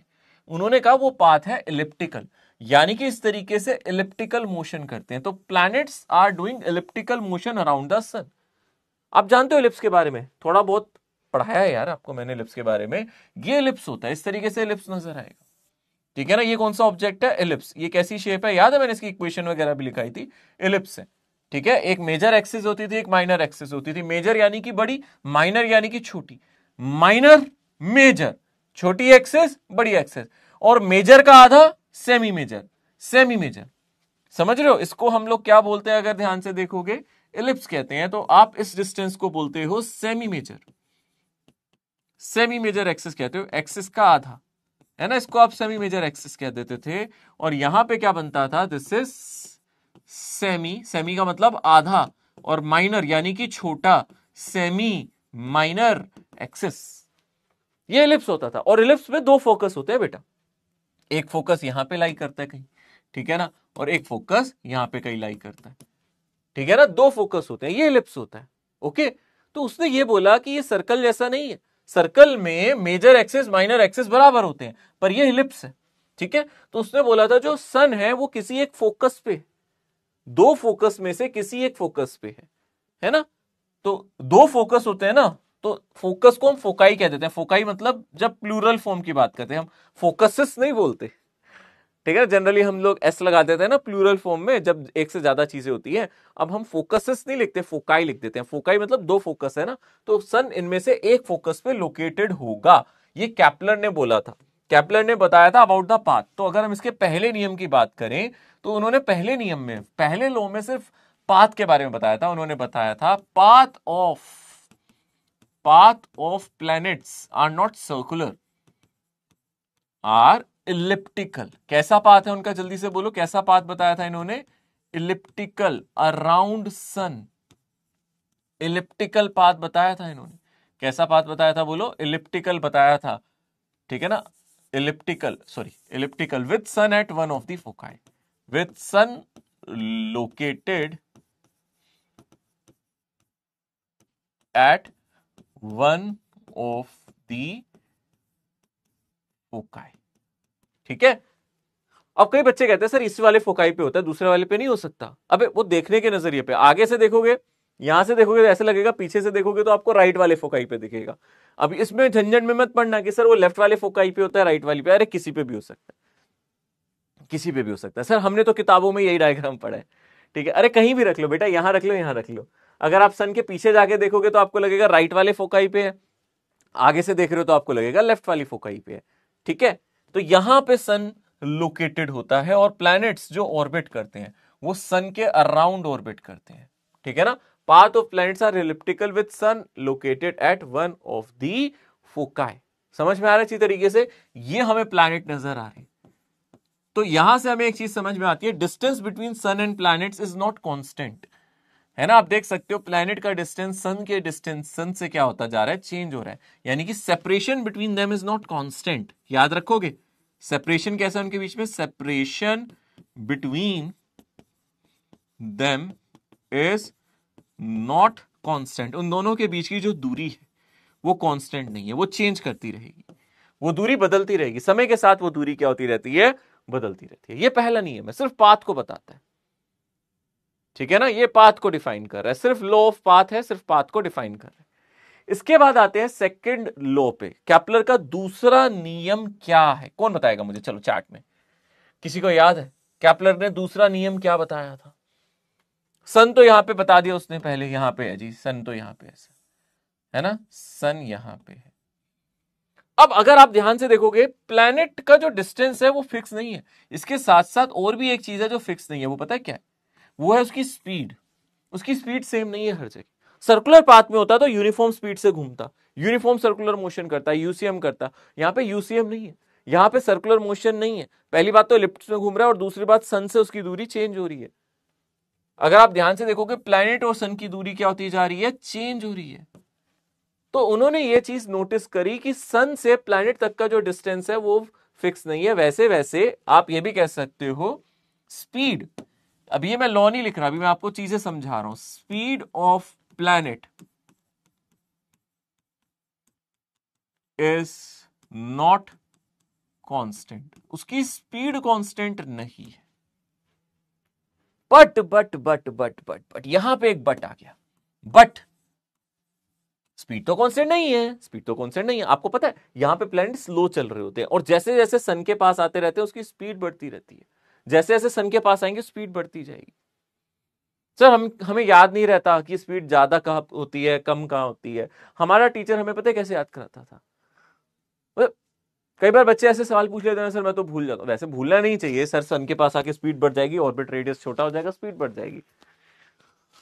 सूरज के पास गर्मी लगती है सर, सूरज के पास ज्यादा देर नहीं टिक सकते। तरीका बता रहा हूं याद करने का, इसका कोई लॉजिक नहीं है। पहली बताओ, कई चीजें होती है इनका लॉजिक नहीं होता, बस हमें बतानी पड़ती है क्योंकि बच्चों को याद नहीं होती है यार, है ना। और कई नेगेटिव कमेंट करने वाले उसमें नेगेटिव कमेंट करते थे, वाह क्या टीचर है ऐसे कर। अबे भाई कई बार मजबूरी होती है, बच्चे को याद कराना होता है, उन चीजों को नहीं समझते, बस 1-2 घंटे की क्लास में से रील काट देते हैं और उसमें दिखा देते हैं टीचर कैसे पढ़ाता है, ठीक है ना। तो ऐसे लोगों से थोड़ा बच के रहना, सावधान रहना, उनका बस एक ही काम है रील काटना, ठीक है ना, और उनसे थोड़ा दूर रहो, है ना। आप कॉन्सेप्ट की बात करो। मतलब एक बार बच्चे ने ऐसी बोला, सर मैं भूल जाता हूं, क्या तरीका मैं याद रखूं कि यहां पे स्पीड कम हो गया स्पीड। मैं कहूंगा अगर तू सन के पास जाएगा तो तू भाग के निकल जाएगा, तू सन के पास ज्यादा देर रुक नहीं सकता। अरे हाँ सर, प्लेनेट भी सन के पास ज्यादा देर रुक नहीं सकता, उसको गर्मी बर्दाश्त नहीं होगी। अरे जल जाएगा, ठीक है। तो प्लेनेट यहां पे है तो सही है, धीरे धीरे चल रहा है, धीरे धीरे चल रहा है। जैसे ही सन के पास आएगा ओ भागेगा, यहां पे आराम से चल रहा है, आराम से चल रहा है। सन के पास आया ओ भागेगा, यानी कि जितना आप सन के नजदीक आओगे आपकी स्पीड बढ़ती जाएगी, गर्मी लगेगी ना रे, ठीक। असली रीजन ये है नहीं, पर याद रखने के लिए क्या बुराई है, याद रह जाए क्या दिक्कत है। याद तो हो गया होगा ना, अरे हाँ हम ऐसे याद तो रख ही सकते हैं। जितना हम दूर है सन से खुश है, सन के पास आएंगे भागेंगे भाई, अपने को जलना थोड़े ना, जलना है क्या, नहीं, ठीक है। जलने वाले जलते रहेंगे भाई, अपने को नहीं जलना है, अपने को सन से दूर जाना है। बात समझ में आ गई अच्छी तरीके से। हाँ ये तो हो गया याद रखने का तरीका, पर असलियत में क्या है, असलियत में ऐसा होता क्यों है। असलियत में इसका कारण है कंजर्वेशन ऑफ एंगुलर मोमेंटम। असलियत में इसका जो कारण है वो है कंजर्वेशन ऑफ एंगुलर मोमेंटम, ये भी याद रखेंगे। हमने बोला इसकी स्पीड कांस्टेंट नहीं है, पर केपलर ने एक चीज बोली थी, उसने बोला था इसकी स्पीड कांस्टेंट नहीं है, बट एरियल स्पीड और वेलोसिटी इज कांस्टेंट, ऐसा उन्होंने बोला। मुझे तो ये नहीं समझ में आ रहा सर, ये एरियल स्पीड कहां से ले आए, ये तो जिंदगी में पहली बार पढ़ रहे हैं। स्पीड तो जानते हैं, distance by time, areal speed क्या होता है। जैसे कि आप स्पीड के बारे में जानते हो, क्या होता है बोलो। स्पीड होता है जो हम डिस्टेंस कवर करते हैं पर यूनिट टाइम, जो भी हम डिस्टेंस ट्रेवल करते हैं पर यूनिट टाइम, हम इसको स्पीड डिफाइन कर देते हैं, कोई दिक्कत नहीं है। तो सर ये एरियल स्पीड क्या भला है, एरियल स्पीड क्या भला है बताओ। एरियल स्पीड क्या है, ये है area cover per unit time, area covered per unit time. अरे कौन से एरिया की बात कर रहे हो, कहना क्या चाहते हो, है ना सर, कहना क्या चाहते हो, कहना कौन से एरिया की बात कर रहे हैं। आप ऐसे समझना, जो लाइन सन और प्लैनेट को जोड़ती है, या फिर एक वेक्टर जो सन और प्लैनेट को जोड़ता है, ये वेक्टर जो एरिया स्वीप करेगा, ये आपको पता है ना, थोड़ी देर बाद प्लैनेट कहां पहुंच जाएगा, मान लो यहां पहुंच गया, कहां पहुंच गया, यहां पहुंच गया। तो ये जो वेक्टर है, ये जो डिस्टेंस है, ये जो लाइन है जो सन और प्लैनेट को जोड़ती है, वो किसी समय में जो एरिया स्वीप करती है वो कांस्टेंट है। मतलब एरिया जितना कवर करेगी पर यूनिट टाइम, इसको एरियल स्पीड कहते हैं, वो कांस्टेंट है। एरिया स्पीड, एरियल वेलोसिटी, ये कांस्टेंट है, यानी कि हर फिक्स टाइम में सेम एरिया। आप ऐसे मान के चलो कि यहां पे आप ऐसे लिख सकते हो, मान लो यहां से यहां तक आने में इसको टाइम लगा t1, ठीक है ना। यहां से यहां जाने में इसको कुछ टाइम लगा, यहां से यहां पहुंचने में इसको कुछ टाइम लगा। लेटस से उसने कुछ बोला, यहां तक पहुंचने में टाइम कितना लगा, बोलो t2, ठीक है ना। और आगे चलो, सर यहां पहुंच गया, यहां तक पहुंचने में इसको टाइम कितना लगा, t3। यहां पे एरिया कवर किया a1, यहां पे एरिया कवर किया a2, यहां पे इसने एरिया कवर किया a3। ट्राइंगल दिख रहे हैं आपको, ट्राइंगल की एरिया की बात कर रहे हैं, छोटे छोटे ट्राइंगल नजर आ रहे हैं, इस एरिया की बात कर रहे हैं।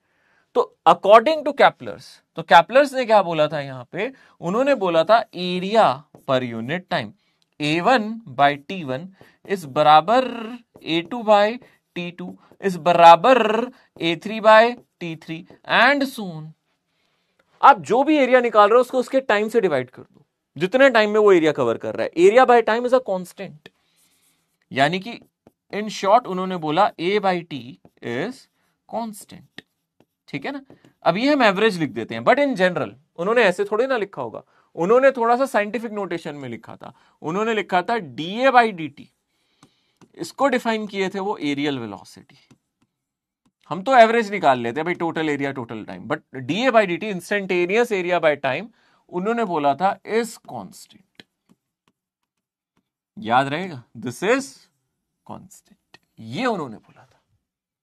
बात समझ में आ गई अच्छी तरीके से। पहले मुझे बताओ नियम समझ में आ गया, अब इसको और और अच्छे से समझेंगे, अभी और गहराई में लेके जाऊंगा, अच्छे से डुबकियां लगवाऊंगा, कंसेप्ट की डुबकियां लगाएंगे। पर उससे पहले ये समझो कि सर स्पीड नहीं सेम है। स्पीड ऑब्वियसली बात है, प्लैनेट की यहां पे स्पीड कम है, आगे जाओगे स्पीड बढ़ेगी, यहां जाओगे और बढ़ गई, यहां और बढ़ गई, यहां और बढ़ गई, भाग भाग भाग भागो, सूरज के पास ज्यादा नहीं रहना है। हाँ ये तो नोट करो जो यहां पे लिखा हुआ है, यहां जो लिखा है वो सही लिखा है, कोई दिक्कत नहीं, ये तो नोट करना ही है आपको। क्या क्या लिखना है हम लोगों को? एरियल स्पीड कांस्टेंट है, speed of planet is not constant but areal speed is constant. Speed होता है distance by time, areal speed होता है एरिया कवर्ड बाय टाइम। आप इसको ऐसे लिख सकते हो, इंस्टेंटेनियस एरियल स्पीड। बात समझ में आ गई अच्छी तरीके से, क्लियर है?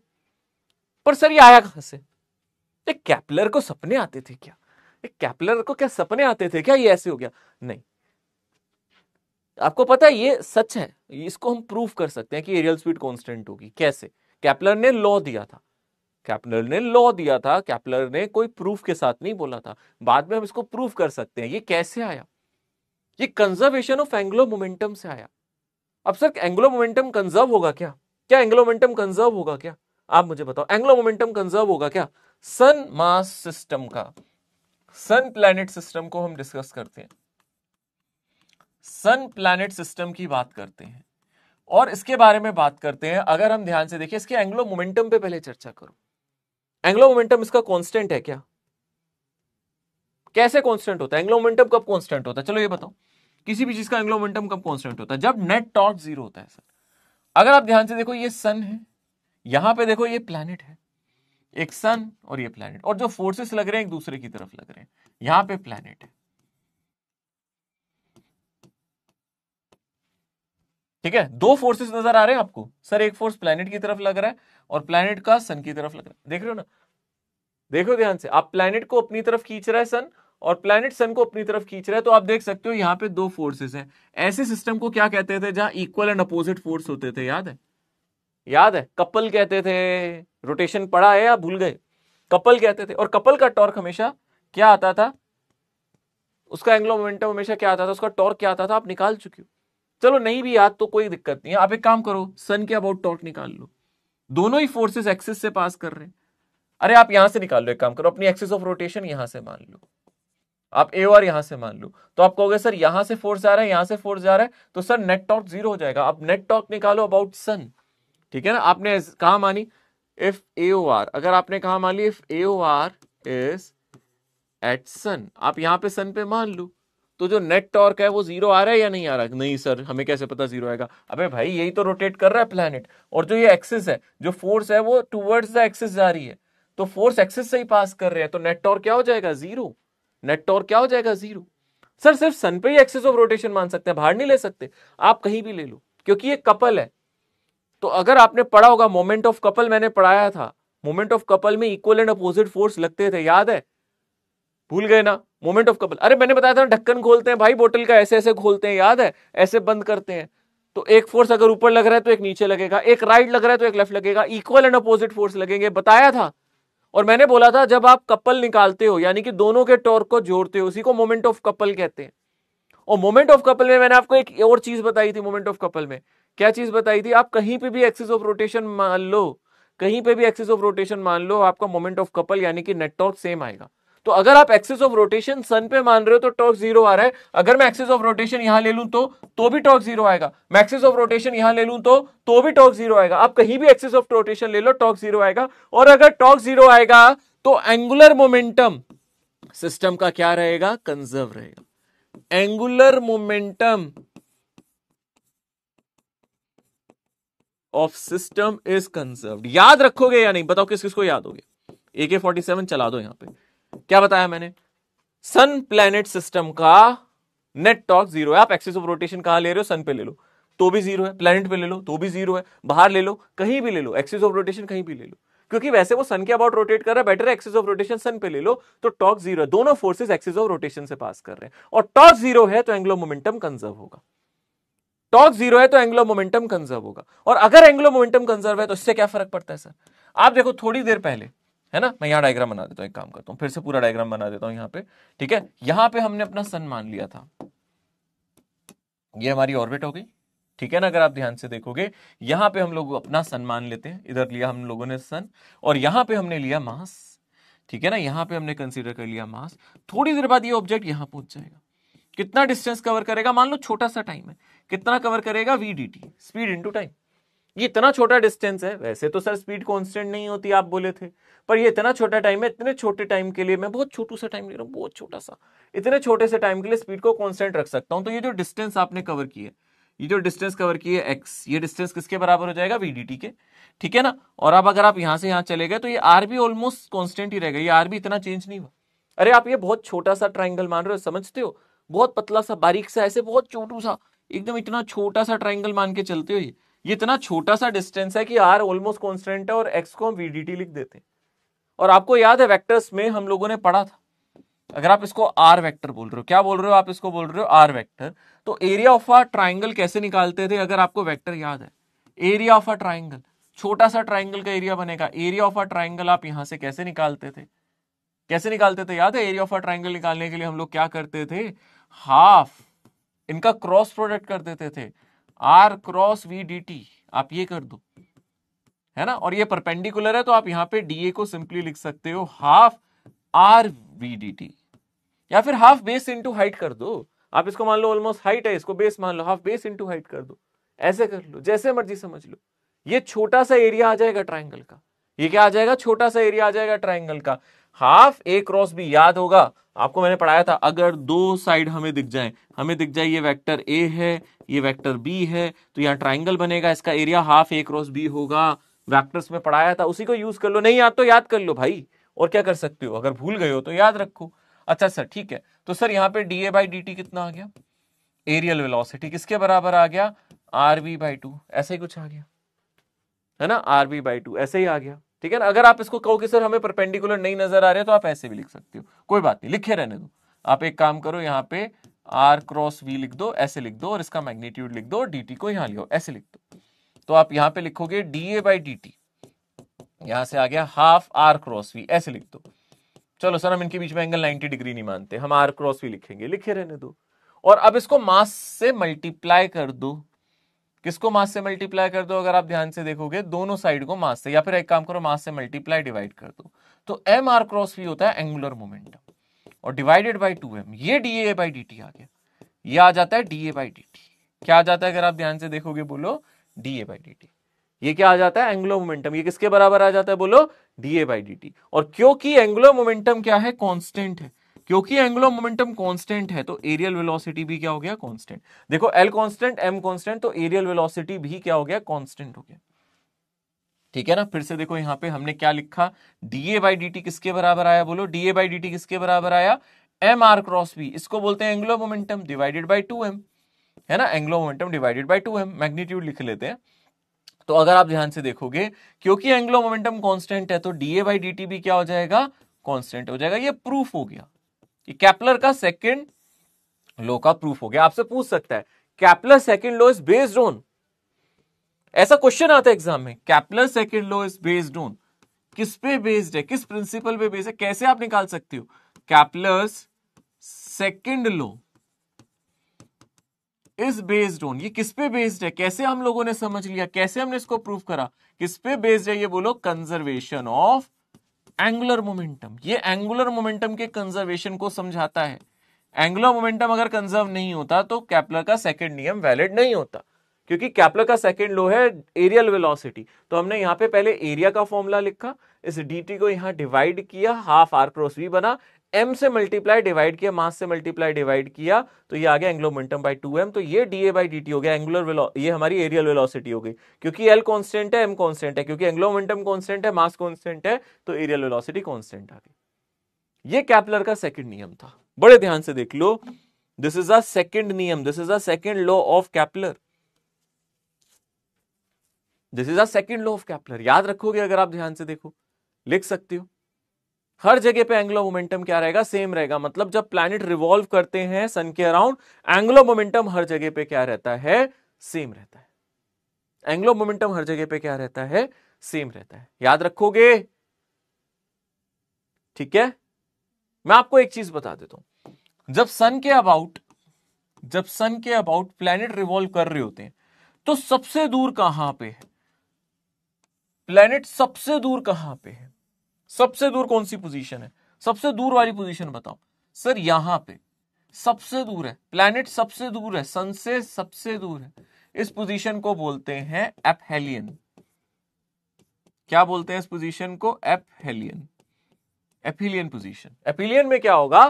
प्लैनेट सबसे दूर होगा सन से, सबसे करीब कहां होगा? यहां। ये डिस्टेंस सबसे कम होता है, ठीक है ना, इस लोकेशन पे सबसे नजदीक होता है। इस पोजीशन को बोलते हैं पेरीहेलियन, है ना, पास। पेरीहेलियन दूर, एपहेलियन सबसे दूर कहां पे है? एपहेलियन पे। सबसे करीब कहां है? पेरीहेलियन पे। तो यहां पे अगर आप ध्यान से देखोगे, अगर आप इस डिस्टेंस को मान लेते हो R2, इस डिस्टेंस को मान लेते हो R1, और यहां पे ये दो पोजीशन स्पेशल क्यों है? ये दो पोजीशन के बारे में स्पेशलिटी क्या है? यहां पे आप देख सकते हो जो आपकी वेलोसिटी होगी, मान लो यहां पे वेलोसिटी इसकी V1 है, यहां पे नीचे जा रहा है, इसकी स्पीड कितनी है? V2। आपको पता है कौन सी स्पीड ज्यादा होगी? बताओ, V1 ज्यादा होगी या V2? सर हमें कैसे पता V1 ज्यादा होगी या V2? सर आपने ही बताया था यहां पे, ठीक है, यहां पे गर्मी लगेगी, जल्दी चले जाओ। ये वाला स्टेटमेंट काम नहीं करेगा एग्जाम में। ये मत लिखाना एग्जाम में यहां पे गर्मी लगेगी इसलिए जल्दी चला जाएगा, वो तो समझाने के लिए था भाई। मैंने कहा था ना, समझने के लिए याद रखो कि यहां पे इसकी स्पीड सबसे कम होगी, जब आप यहां पहुंच जाओगे तो स्पीड सबसे ज्यादा होगी। मैंने बोल दिया था यहां गर्मी ज्यादा लगेगी, एग्जाम में थोड़े ना लिख के आओगे। अब आप इसको एंगुलर मोमेंटम से दिखाओ। सबसे अच्छी बात क्या है, इन दोनों पोजीशन पे ये जो एंगल है 90 डिग्री है। V और R के बीच का एंगल 90 डिग्री है। अगर आप यहां का एंगुलर मोमेंटम देखोगे, यहां एंगुलर मोमेंटम क्या होगा? mv1r1। ये एंगुलर मोमेंटम होगा इधर, यहां का एंगुलर मोमेंटम होगा mv1r1, और यहां पे एंगुलर मोमेंटम होगा mv2r2। m से m कट जाएगा, यहां पे दोनों जगह एंगुलर मोमेंटम सेम रहेगा क्योंकि कंजर्वेशन है। तो आप लिख सकते हो v1r1 is equals to v2r2, ये लिख सकते हो। और सिंस क्योंकि R2 ग्रेटर देन R1 है, यहां पे V1 ग्रेटर देन V2 होना चाहिए। और जहां डिस्टेंस ज्यादा होगा वहां पे वेलोसिटी कम होगी, क्योंकि VR का प्रोडक्ट कांस्टेंट है, ठीक है ना। तो यहां पे कंजर्वेशन ऑफ एंगुलर मोमेंटम बहुत आराम से निकाला जा सकता है। कंजर्वेशन ऑफ एंगुलर मोमेंटम को आप यहां पे अप्लाई कर सकते हो और आराम से, मान लो आपको यहां पे R1 R2 दे दे, V1 दे दे, आप V2 निकाल सकते हो, V2 दे दे V1 निकाल सकते हो, R1 दे दे R2 निकाल सकते हो, R2 दे दे R1 निकाल सकते हो। यहां पे आपसे कोई भी न्यूमेरिकल बना के दे सकता है। ये केपलर का सेकंड नियम है, सेकंड लॉ। समझ में आ रहा है? शुरुआत से देख लो। पहला नियम था सिर्फ पाथ को बताना। अगर आप ध्यान से देखोगे, सबसे पहले आपने सिर्फ पाथ को बताया था। केपलर के पहले नियम में आपने बताया था इसका पाथ कैसा होता है? इलिप्टिकल होता है। दूसरे नियम में आपने बोला एरियल वेलोसिटी कांस्टेंट है, एरियल स्पीड कांस्टेंट है, वेलोसिटी कांस्टेंट नहीं है, स्पीड कांस्टेंट नहीं है। पास आएगा स्पीड बढ़ जाएगी, दूर जाएगा स्पीड घट जाएगी। ये किस वजह से आया, कैसे निकाला गया? कंजर्वेशन ऑफ एंगुलर मोमेंटम से निकाला गया। एंगुलर मोमेंटम क्यों कंजर्व है? क्योंकि टॉर्क जीरो है। टॉर्क कहां से जीरो है? हर जगह से जीरो, कहीं से भी देख लो टॉर्क जीरो है। इसके बाद कंजर्वेशन ऑफ एंगुलर मोमेंटम से हम क्या फायदा उठा सकते हैं? हमें पता है ये दो पोजीशन पे, यहां पे V और R परपेंडिकुलर। आप किसी और जगह पे देखोगे V R परपेंडिकुलर नहीं होंगे। आपको सर प्लेनेट जब यहां पे होगा, क्या एंगुलर मोमेंटम यहां पे भी सेम होगा? सेम होगा। यहां पे L1 L2 L3 तीनों जगह का एंगुलर मोमेंटम सेम होगा। पर यहां पे आप अगर वेलोसिटी देखोगे और R वेक्टर देखोगे, इसका जो एंगल है वो 90 डिग्री नहीं है। बेस्ट रहता है आप इसको और इसको कंपेयर करो। सबसे दूर वाले डिस्टेंस पे और सबसे पास वाले डिस्टेंस पे एंगल आपका 90 डिग्री होता है, ठीक है ना। ये आप याद रख सकते हो। ओके, आगे बढ़ जाते हैं। यहां पे नेक्स्ट अगर हम ध्यान से देखेंगे, ये केपलर के अभी तक हम लोगों ने दो नियम किए हैं। अब आएगा यहां पे इसका एक न्यूमेरिकल। चलो देखो ध्यान से, करोगे इसको? ट्राई करो, चलो ट्राई करो। एरिया बाय टाइम कांस्टेंट है, मैं आपको हिंट दे देता हूं। Area divided by time constant होता है केपलर के सेकंड नियम से।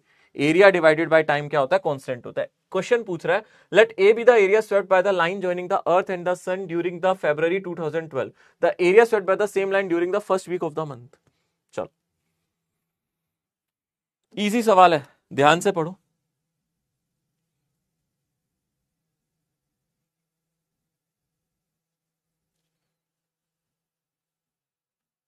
ध्यान से पढ़ो, क्वेश्चन हो जाएगा। The area swept by the line joining the earth and sun during the February, the area swept by the same line during the first week of the month.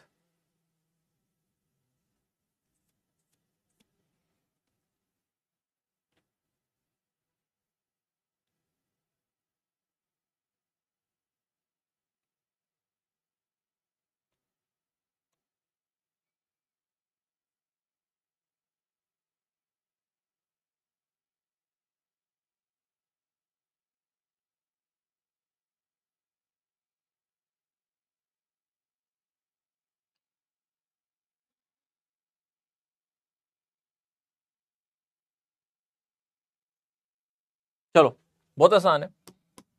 फरवरी 2012, पता है आपको ये कौन सा है? क्या ये लीप ईयर है? क्या ये लीप ईयर है? जो भी 4 के मल्टीपल में होता है लीप ईयर होता है। 2012 4 के टेबल में आएगा, ये लीप ईयर है। यानी कि फरवरी में कितने डेज होंगे? 29 डेज। 29 डेज इन फरवरी। पता है ना आप लोगों को फरवरी में 29 डेज होते हैं, 30 नहीं होते, पता है ना? 30 31 मत लगा देना भाई। आप लोगों को पता है क्या बोल रहा है? The area sweep by the line joining the earth and the sun during February 2012, the area swept by. तो अगर आप देखोगे फरवरी में कितना एरिया उसने स्वीप किया, एरिया ए स्वीप किया कितने टाइम में? अगर आप देखोगे मैं लिखूंगा A1 by T1 is equals to A2 by T2। तो फरवरी के मंथ में उसने कितना एरिया स्वीप किया? ए। कितने टाइम में? 29 दिनों में, 29 डेज में। और A2 हमें निकालने के लिए कह रहे हैं किसमें? एक हफ्ते में। अरे ये देखो ना, फर्स्ट वीक यानी कि T2 को मैं मान लेता हूं 7 डेज, और T1 मेरा हो जाएगा 29 डेज। फरवरी का जो मंथ है उसमें 29 दिन होते हैं, 29 दिनों में 29 डेज में एरिया ए था। तो T2 हमें निकालना है यहाँ पे, ठीक है ना? ओ सॉरी, A2 हमें निकालना है। यहाँ पे कितना हो जाएगा? ये 7 हो जाएगा। तो A2 निकाल लोगे? A2 हो जाएगा मेरा 7A/29। 7A/29 ये आंसर आएगा, सेकंड ऑप्शन। ठीक है ना? सेकंड ऑप्शन आएगा। सिंपल क्वेश्चन था। A1/T1 is equals to A2/T2। ठीक है, ओके। नेक्स्ट क्या कह रहा है? The ratio of kinetic energy at the point 1 and 2। Point 1 और 2 पे काइनेटिक एनर्जी का रेशियो निकालो। पॉइंट 1 ये है, पॉइंट 2 ये है। यहां पे काइनेटिक एनर्जी का रेशियो निकालना है। पॉइंट 1 और पॉइंट 2 पे काइनेटिक एनर्जी का रेशियो निकालो। आपको वेलोसिटी का रेशियो पता है, तो काइनेटिक एनर्जी का रेशियो भी निकल जाएगा। ट्राई करोगे इस क्वेश्चन को? चलो ट्राई करो एक बार। आसान है सवाल, मुश्किल नहीं है, जल्दी कर लो।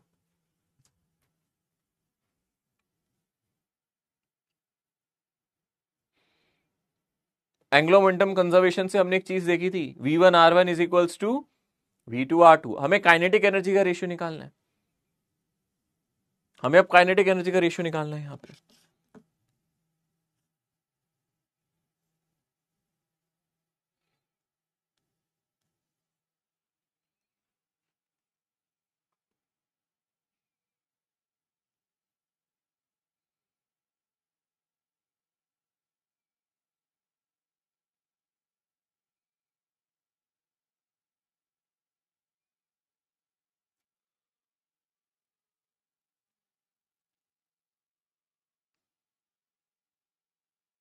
अरे बहुत आसान है। हमने पढ़ा था V1R1 किसके बराबर है? V1R1 किसके बराबर है? V2R2। तो भैया V1/V2 किसके बराबर हो जाएगा? R2/R1। यस और नो? हो जाएगा या नहीं होगा? होगा। और काइनेटिक एनर्जी क्या होती है? Half mv1 square. और दूसरी काइनेटिक एनर्जी कितनी हो जाएगी? Half mv2 square. ये किसके बराबर हो जाएगा बोलो? ठीक है ना? किसके बराबर हो जाएगा? ये हो जाएगा, किसके बराबर हो जाएगा? अगर आप ध्यान से देखो, हाफ एम कट जाएगा, ये हो जाएगा V1/V2। हाफ एम काट दो ना, तो किसके बराबर हो जाएगा? V1/V2 के स्क्वायर के। यही तो काइनेटिक एनर्जी का रेशियो आ रहा है, K1/K2 इसी के बराबर आ जाएगा। और V1/V2 कितना है? R2/R1।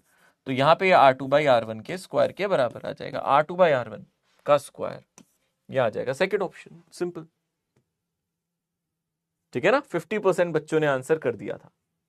ओके, ऑलमोस्ट 50% बच्चों ने आंसर कर दिया था। ओके, चलो अब आता है अगर यहां पे कैप्लर के थर्ड लो पे। थर्ड लो क्या है कैप्लर का? जैसे अभी आपने 2 लो पढ़े हैं, थर्ड लो आप ऑलमोस्ट जानते हो।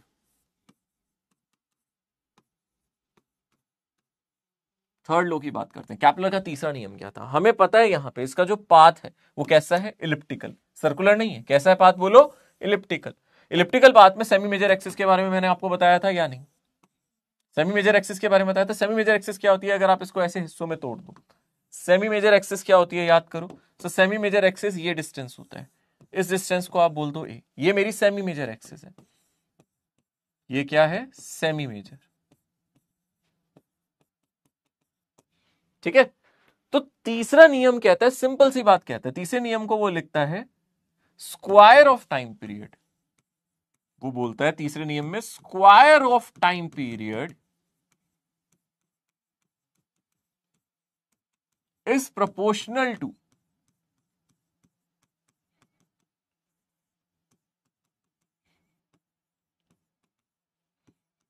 Cube of semi major axis. Cube of semi major axis. ये तीसरा नियम है कैप्लर्स का थर्ड लॉ। यानी कि जो भी यहां पे स्क्वायर टाइम पीरियड का मतलब देखो प्लैनेट यहां से घूम फिर के जब वापस आएगा जो टाइम लगेगा उसको टाइम पीरियड कहेंगे। बाबू यहां से तुम चले पूरा घूम के घूम के घूम के घूम के घूम के घूम के यहां वापस आ गए, कुछ समय लगेगा ना, उसी को तो टाइम पीरियड कहते हैं। जो समय लगेगा उसी को टाइम पीरियड कहते हैं। और ये कहता है square of time period is proportional to a cube.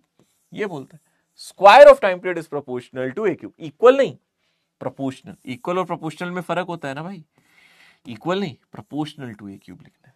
यानी कि t प्रोपोर्शनल टू ए की पावर 3/2। ये कुछ देखा देखा लग रहा है ना सर, देखा देखा सुना सुना जाना पहचाना लग रहा है। अरे जैसे भी हम पहले पढ़ रहे थे, हम लोग वहां पे सैटेलाइट पे पढ़ रहे थे, बट सैटेलाइट सर्कल में घूमता था सर, सैटेलाइट सर्कल में घूमता था। तो अगर आप इसके पाथ को सर्कुलर मान लो तो सेमी मेजर एक्सिस ही रेडियस बन जाएगी।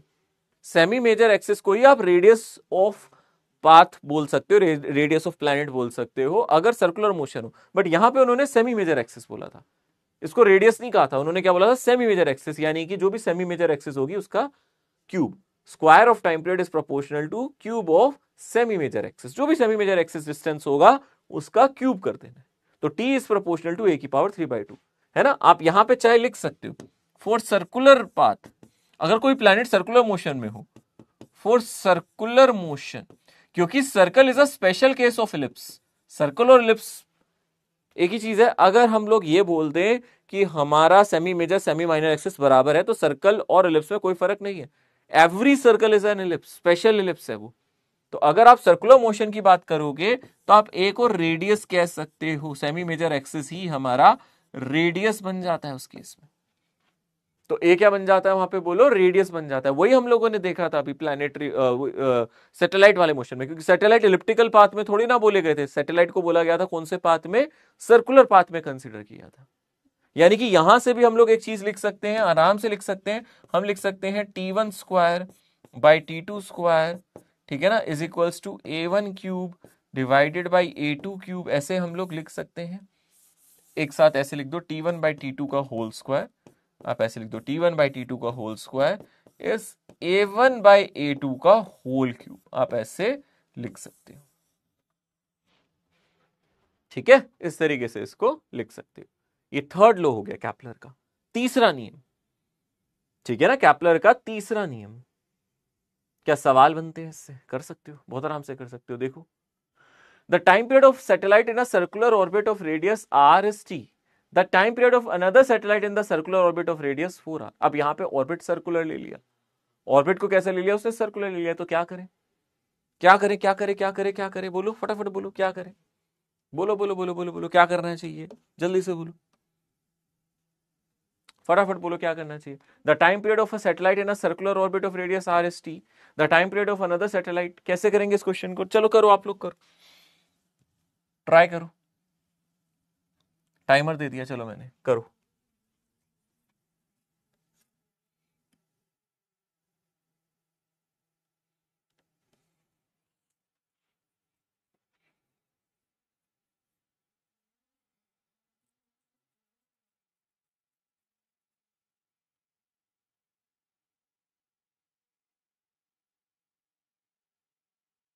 जब ऑर्बिट रेडियस r है तो टाइम t है, जब ऑर्बिट रेडियस 4r होगा तो टाइम कितना होगा। यानी कि आप ऐसे लिख दो, देखो t2 बाई t1, इसको आप क्या लिख सकते हो, इसको आप लिख सकते हो r2 बाई r1, और इसकी पावर कितनी लिखनी चाहिए, 3/2, ऐसे लिख सकते हैं। यहाँ पे स्क्वायर रख दो, यहाँ क्यूब कर दो, ऐसे हो जाएगा ना, ऐसे लिख सकते हैं। तो यहाँ पे आपको पता है t2 निकालना है। पहले टाइम पीरियड कितना था, t था, t1 को हम लोगों ने ले लिया t, r1 को हमने ले लिया r, r2 को हम मान के चल रहे हैं 4r, और t2 हम निकाल रहे हैं। ठीक है, तो r2 हो गया मेरा 4r डिवाइडेड बाई r, और इसकी पावर 3/2। तो t2 डिवाइडेड बाई t किसके बराबर आ गया, आप देखो r से r कट गया, पहले अंडर रूट लो, अंडर रूट आ जाएगा इसका 2, 2 का क्यूब करोगे 8, तो t2 कितना आ गया यहाँ पे 8t। इतना आसान है question, 8t, third option, option C. ठीक है, ऑलमोस्ट 45% बच्चों ने ये क्वेश्चन कर लिया था, सिंपल था भाई। अब इसमें गड़बड़ कर रहे हो तो गड़बड़ है, ध्यान से पढ़ के करो, हो जाएगा। अगला क्वेश्चन देखो, a satellite A of mass m is at a distance r from the center of earth, another satellite B of mass 2m is at a distance 2r from the earth, their time periods are in ratio. अब आप बताओ time period satellite के मास पे depend करते हैं, मैंने बार बार कराया था टाइम पीरियड यहाँ पे सैटेलाइट के मास पे डिपेंड नहीं करते, पढ़ा था ना हम लोगों ने, ये सैटेलाइट का क्वेश्चन आ गया। अब ये सैटेलाइट का क्वेश्चन आ गया, आप समझ सकते हो सैटेलाइट में भी सेम ही फॉर्मूला लगता है। तो यानी कि सर अगर हम ध्यान से देखेंगे टाइम पीरियड का रेशियो निकालना है T1/T2 अगर हम लोगों को निकालना है, तो यहां पे हम देख सकते हैं पहला ऑर्बिटल रेडियस r है, दूसरा ऑर्बिटल रेडियस 2r है। मास से कोई फर्क नहीं पड़ता, सैटेलाइट का मास 2m है, ms से कोई फर्क पड़ता नहीं है, और इसकी पावर कितनी हो जाएगी 3/2। तो यहां पे T1/T2 अगर आप निकाल रहे हो तो यहां से आ जाएगा 1/2 की पावर 3/2, ठीक है ना, 1/2 की पावर 3/2। तो यानी कि आप इसको लिख सकते हो 1/2√2। 2√2 कैसे लिखा, पहले आपने क्यूब रूट स्क्वायर रूट लिया तो √2 आ जाएगा, उसका क्यूब करोगे 2√2 आ जाएगा, तो 1/2√2। पहले आप स्क्वायर रूट लोगे तो √2 आ जाएगा, √2 को 3 बार मल्टीप्लाई करोगे तो 2√2 आ जाएगा, ठीक है, इस तरीके से लिख सकते हो। या फिर आप एक काम करो, पहले क्यूब कर लो तो 1/8 आ जाएगा, उसका स्क्वायर रूट ले लो तो 2√2 आ जाएगा, जैसे सही लगे वैसे आप इस क्वेश्चन को कर सकते हो, ठीक है। चलो कुछ क्वेश्चंस मैं यहाँ पे होमवर्क में डाल रहा हूँ, कल लेक्चर होगा, कल अभी ग्रेविटेशन कंप्लीट नहीं हुआ है, ग्रेविटेशन को कल कंटिन्यू करेंगे क्योंकि आज काफी सारा टाइम उसमें वेस्ट हो गया है। तो हम लोग ये क्वेश्चंस मैं होमवर्क में डाल रहा हूँ, कुछ यहाँ पे क्वेश्चंस मैं होमवर्क में अटैच कर रहा हूँ, आप लोग इन सभी क्वेश्चंस को घर पे अटेम्प्ट करोगे, जो भी क्वेश्चंस मैं यहाँ पे, बहुत सारे क्वेश्चंस हैं, ठीक है ना, मैं यहाँ पे सारे क्वेश्चंस डाल रहा हूँ। कल पहले हम लोग थोड़ी देर ये पढ़ेंगे, अगर टाइम बचेगा, या फिर कल अभी हम लोग ग्रेविटेशन को रिवाइज करेंगे और क्वेश्चंस प्रैक्टिस करेंगे। सो परसों से हम नेक्स्ट चैप्टर स्टार्ट करेंगे, ठीक है, ओके। सो आज यहीं तक रखते हैं। Any doubt, anything you want to ask बच्चों, एक बार देख लेते हैं, ठीक है। समझ में आया ना, आज का लेक्चर ऑलमोस्ट कंप्लीट हो गया, बस कल का जो टाइम होगा मैं क्वेश्चन प्रैक्टिस के लिए रखूंगा और कुछ एक दो चीजें पढ़ानी है, जैसे पोटेंशियल इनसाइड अर्थ क्या होता है, मैंने अभी वो नहीं बताया था, ठीक है, एक आर्क की फील्ड क्या होती है उसके बारे में नहीं बताया था, उन सभी पे चर्चा कल करेंगे, ओके, क्लियर, डन है, ओके, चलो चलो, take care, bye bye everyone. थोड़ा रिवाइज करके आना भाई कल, ठीक है, रिवाइज करके आना, चलो बाय बाय।